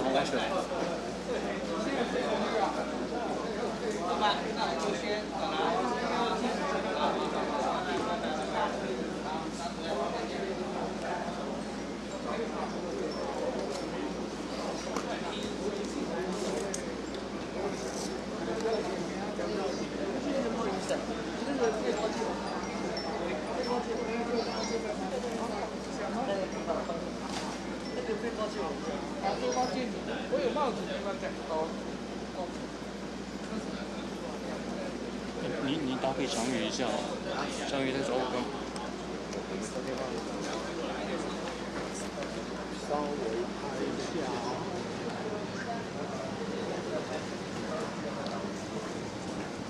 对，我也忘记。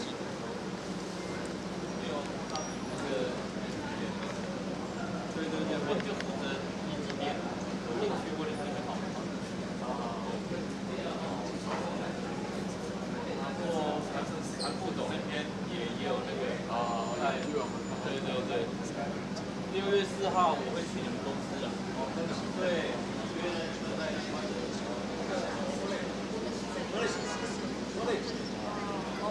对，我这边贵宾都在我这边啦，我先拍贵宾，没。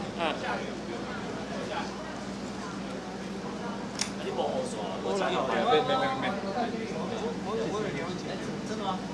可以吗？我也是被告知不好讲。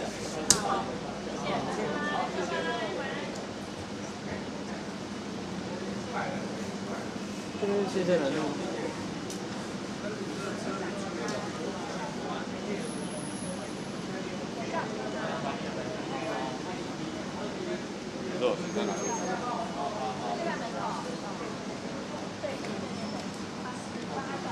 大姐，快点！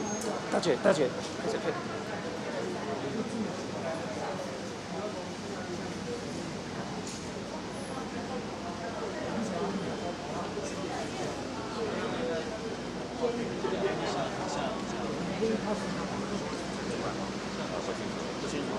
我们不清楚，这边都是贵宾而已。我们是在拍贵宾的。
刚有谁出来？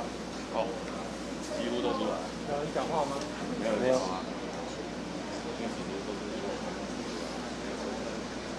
讲话纯红茶。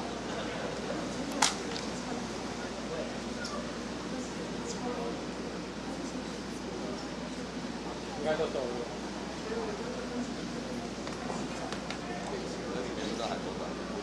应该都懂了。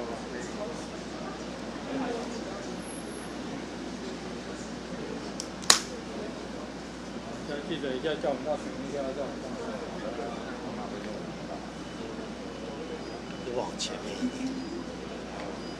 哦，有雨啊。哦，有人来了。谁啊？TVB。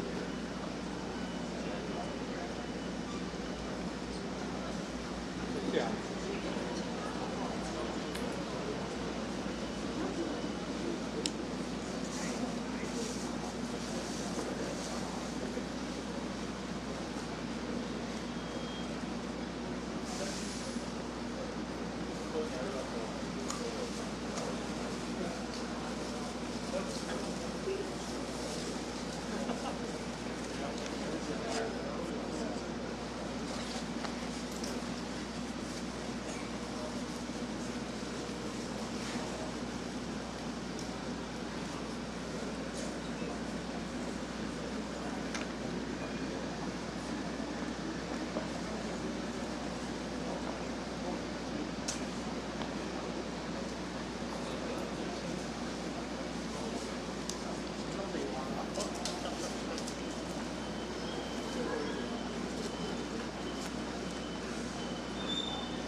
我还在下。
啊，青春终于有，你有文字吗？有，虽然我没上班，但我是文字。这个应该是不会走这里的。他们说来的时候是坐车进去的，啊，贵宾都已经走的差不多了。走差不多了是不是？对啊。有拍到是不是？王雪红那些啊。我可能随时要走。好人题。可是还有人会从那边离开吗？100里走了，还是会走。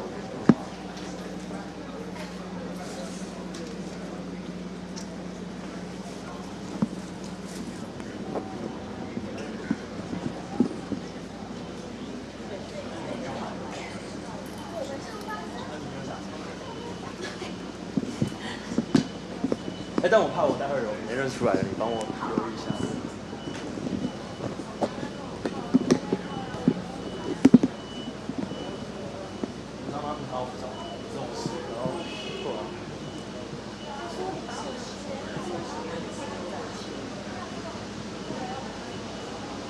我才不相信他们愿意介绍3台出来，真是。T还在我手上，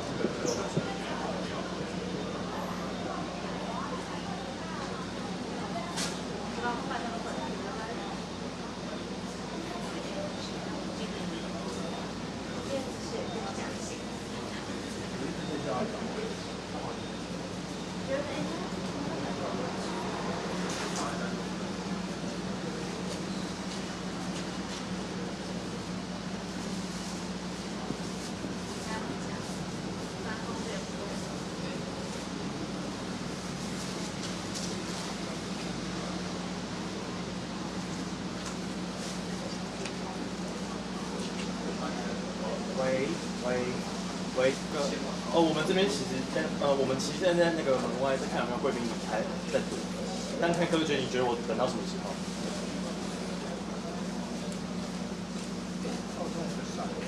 对，来不及，我会直接赶23的 SOP 课。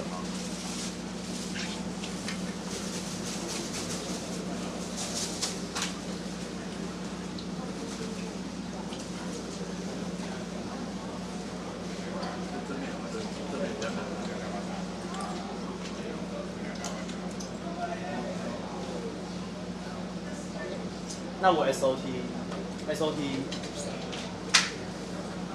我要做2条 SOT， 所以都是23。好，所以我切2条，那一条要做什么？一条做什么？台湾这边这样。好，我一条 focus 台湾身上。好，那我一条讲 AI， 一条讲那个台湾的，就是 focus 台湾。好，那可以一条帮我24嘛？就我如果都23会来不及。好，那个硬的那个 AI 的放24好了，台湾的放23。我懂，没问题。好，台湾比较软，对，硬一点的120。那我已经先叫齐了，然后但我就这边守一下，有读到我再好，拜拜。左转。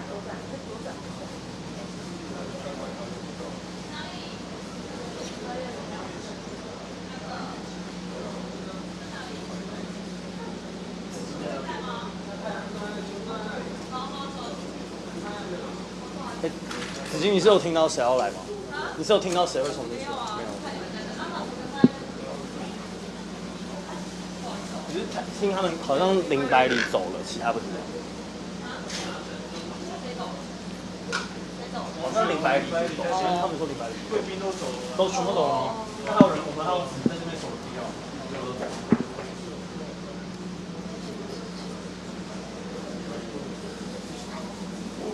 没有机器架，靠！这不是讲话吗？这样不就要加机器？我就加了啊！你自己那边说什么要回去？那我们改11点啊？我要怎么写？你那个机器没来熊，我是不能现在吗？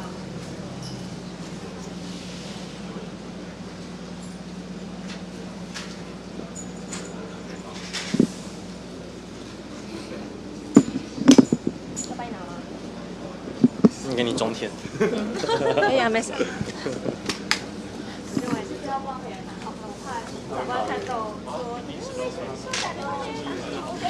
学，你会有背 T 恤吗？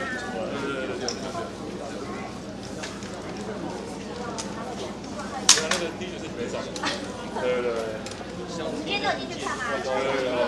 提早出来就好，提早迎接他。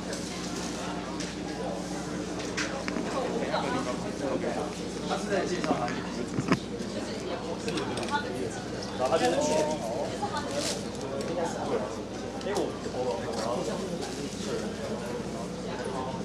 我喜欢我都知道我会飞到。有人是没有进去看的吗？你啊，没有看到，你要去跟他对面那边等。你看看，我想问一下，我想访问。你要访这边的不访？对。你去访。好。等我们家人。我觉得我根本不够。你是刚刚在那边等，特别来这边等他的。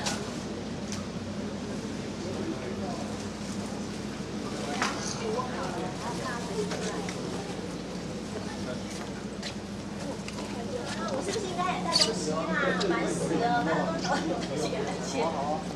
我可以给他我的手机可以，我会掉了，你会掉，我等下手。你可以先商量一下。这个名牌啊？对啊，没有，我有手机，名牌会掉。啊？名牌不会随时带在身上啊，手机才会啊。哦哈。声音可以吗？我有开我弟。行吗？123，123。好，谢啦。有，我有开哦。有声音啊？哦，是你。有声音吗？有吗？有吗？1、2、3、4、5、6、7、8、9、10、11、12。好，有 ，OK。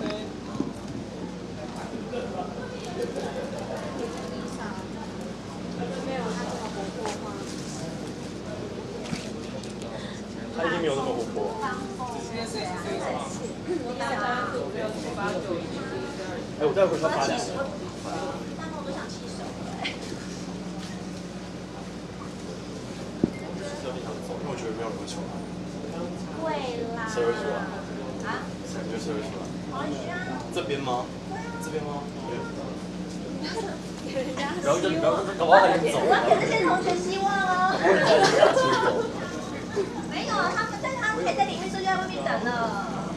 他没有进去看呢，他是在那里等呢。哦，这边是没有进去看的。有啊，我刚刚就想问他，他说他没有抽到啊，他用看那里。哦，是他们是一直在这边等很久。有一个吧。没有了，刚刚都没人啊。哦。不要拆穿我。那叫工作人员关门，我就会拆。工作人员关门，不是叫他关门，我不知道。而且那同事不是在外面吗？他一定在当然会讲实话吧？他好感人啊。那我他走了。他们都走了。他们都已经我们这边到。不管啊，你心存这个想法，就一定会有。不是，因为我现在还在烦恼。吸引力法则，可以吗？不是，我烦恼我讲该问题。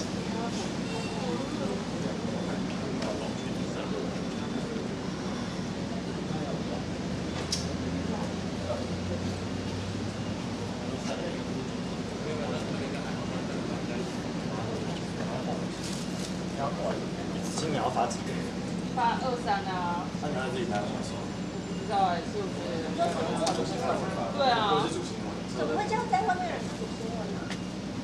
他们到家里面就是可以先剪一个大咖形象，然后一个是花絮，就跟我一样。我们家有应该听听国际地，我觉得这样不会做什么对。可是我们的公司都会写一些奇怪的事，他们看不懂，他们只会把它翻译出来，他们转不懂。可是他平常有在写歌那个啊。所以我觉得对。对啊，我觉得其实我们家国际都知道国际是。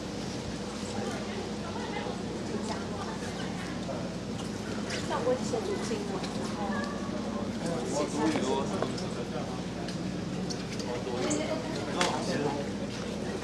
保镖。保镖的这个盒子出来。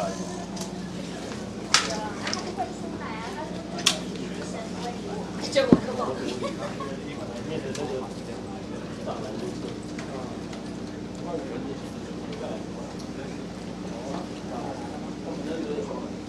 这什么不跑？跑马拉松的。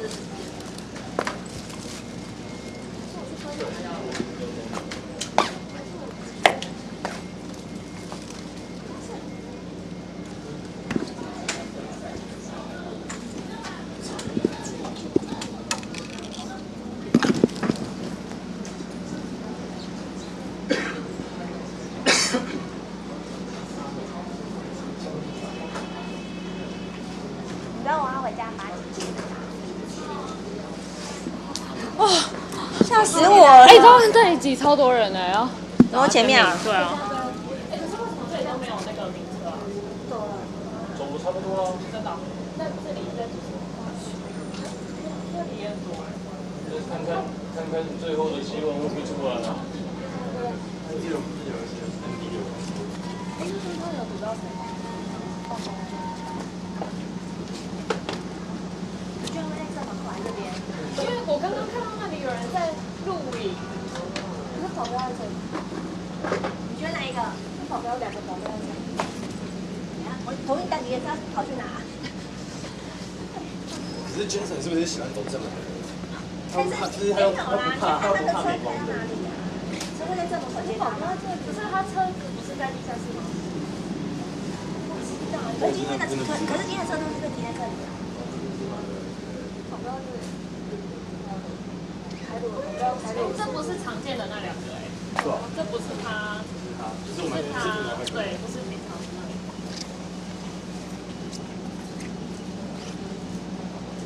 那你怎么知道他在这里？我不知道，你是碰运气而已。我们也不知道，我们也不知道。他们的型的不会跟我们记得讲的啦，我们都是用台的吧。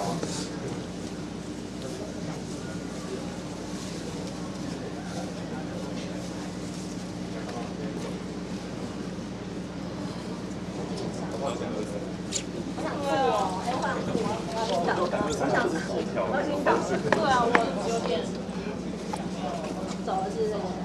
麻烦你了，不用烦。哎，黑老师你在这边。我没上班啊，我没他找车哎，我去Lisa。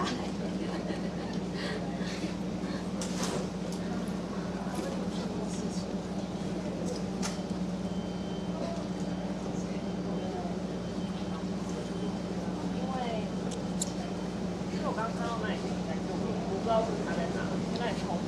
有的话就是了吧。等下，我看一下。还是我们挤进去？啊，这里进去会被挡，是不是？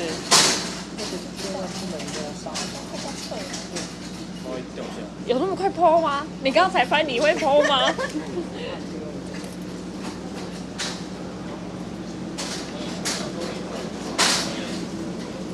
东西啊，黄仁勋救国。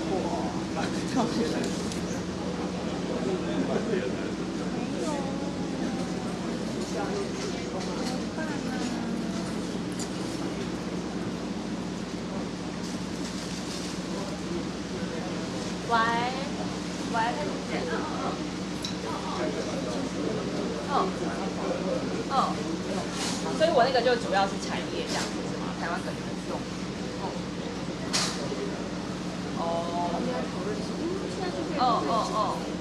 可是你不是说不要供应链？我知道。对啊。那个刚刚是有找请那个之后打给我，因为我们现在在守人，然后想说他到了打给我，我们就走。对。好。我忘记刚才是说几号了。30，那可以请他到了之后打电话。他在那边等我，是什么时候来的？你说刚他已经到了吗？对啊。然后对，然后如果说他到了，可以打电话跟我讲一下。好，拜拜。但我们刚刚不是叫车来接我们？就是台大体育馆外面啊，所以我说他到了打给我，我们再赶快过去。我们这边先堵，就是先对。因为太难了嘛。我不知道，我忘记几号车载我去，但我就是没有留车，因为我们4点就来了。对。你说拍档车的？有些是很难啊，然后因为有些东西其实是以前讲过，像那些机器人，那个机器人不是好像也售过，然后出来，我觉得这次比较新的就是那个 GB200吧，它就是那个亮相。到了吗？好，那你等我们一下，我们待会就过去。他有说可能1年一推啊，然后有亮相新的，就是说我都想洗手。会是什么 GB200？什么那个什么 Blackwell 架构，什么 Ultra， 然后后面是我觉得那个东西是新的，他这次有说他的最大未来的市场是在亚洲，然后另外最大的是在那个什么，我想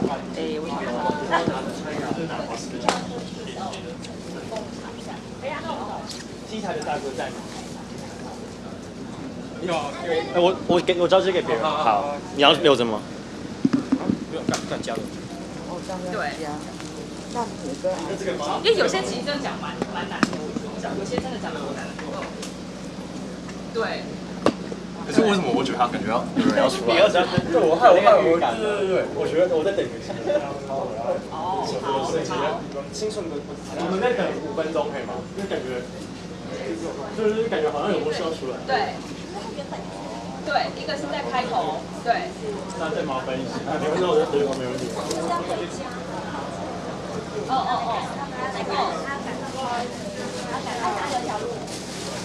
好。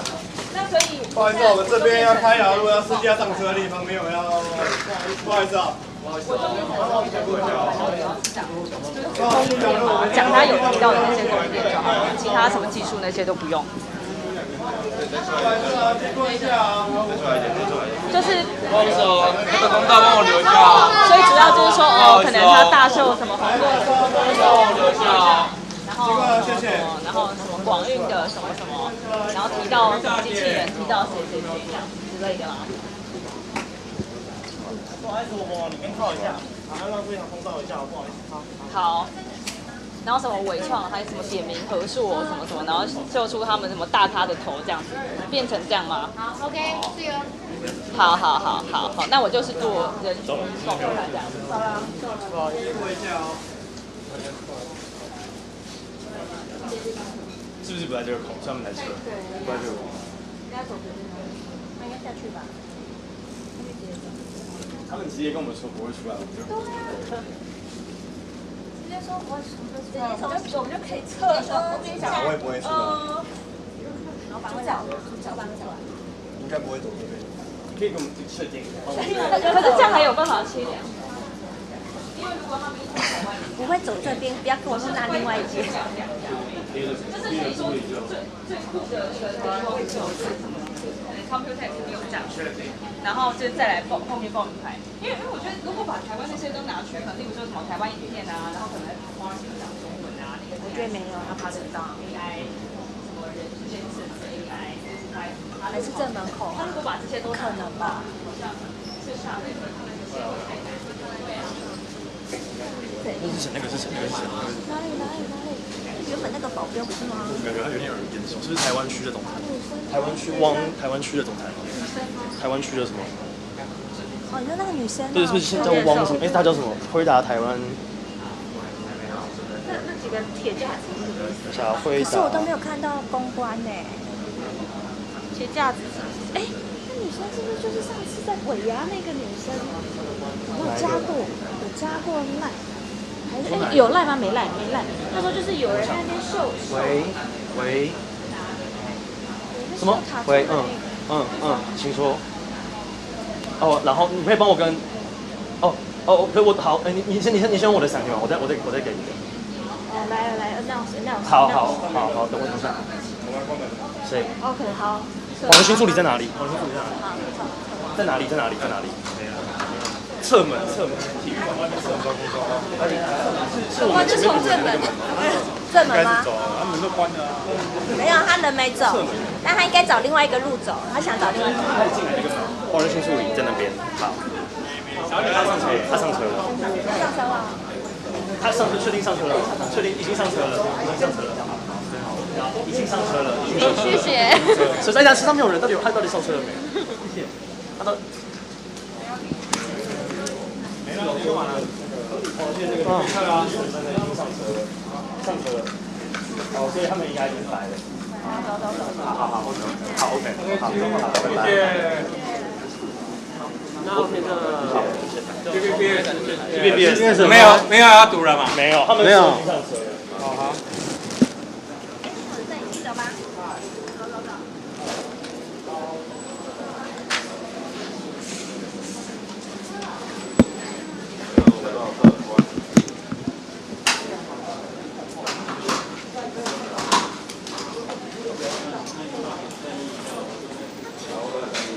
Hello， 好久不见。谁？他应该是。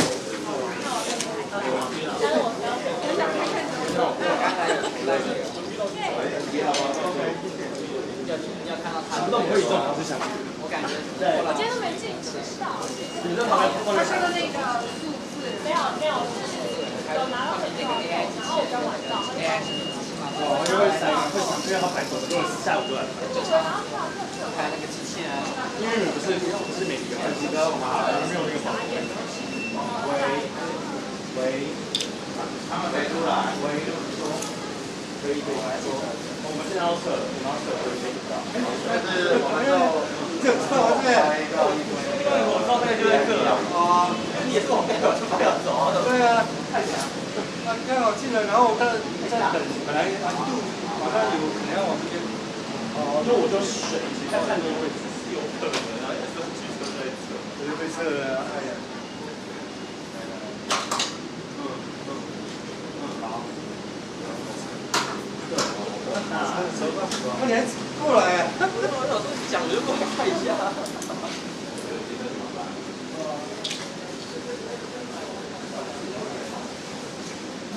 我们早上8点就来了。8点就来了。那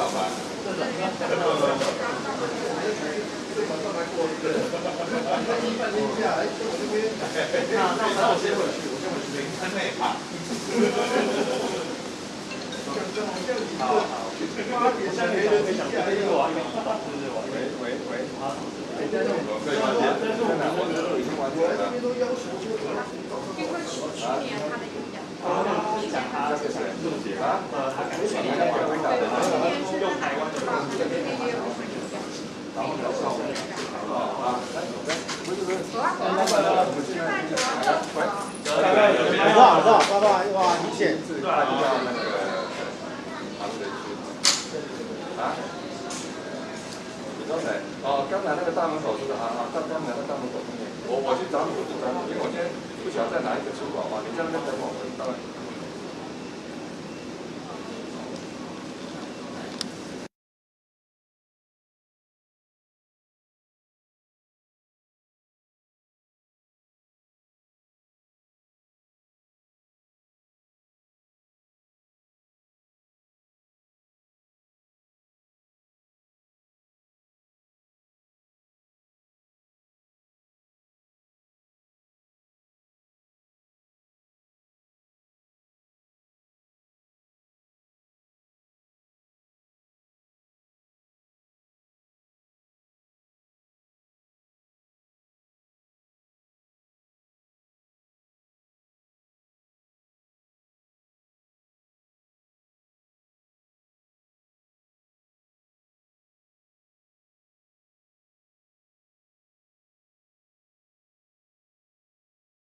你也和我一样爱吃米食、面食、甜点以及手摇饮吗？我特别了解你的烦恼，所以现在要跟你分享一个可以放心享受美食的超级好物，就是这个每日完胜白肾豆萃取物口含锭。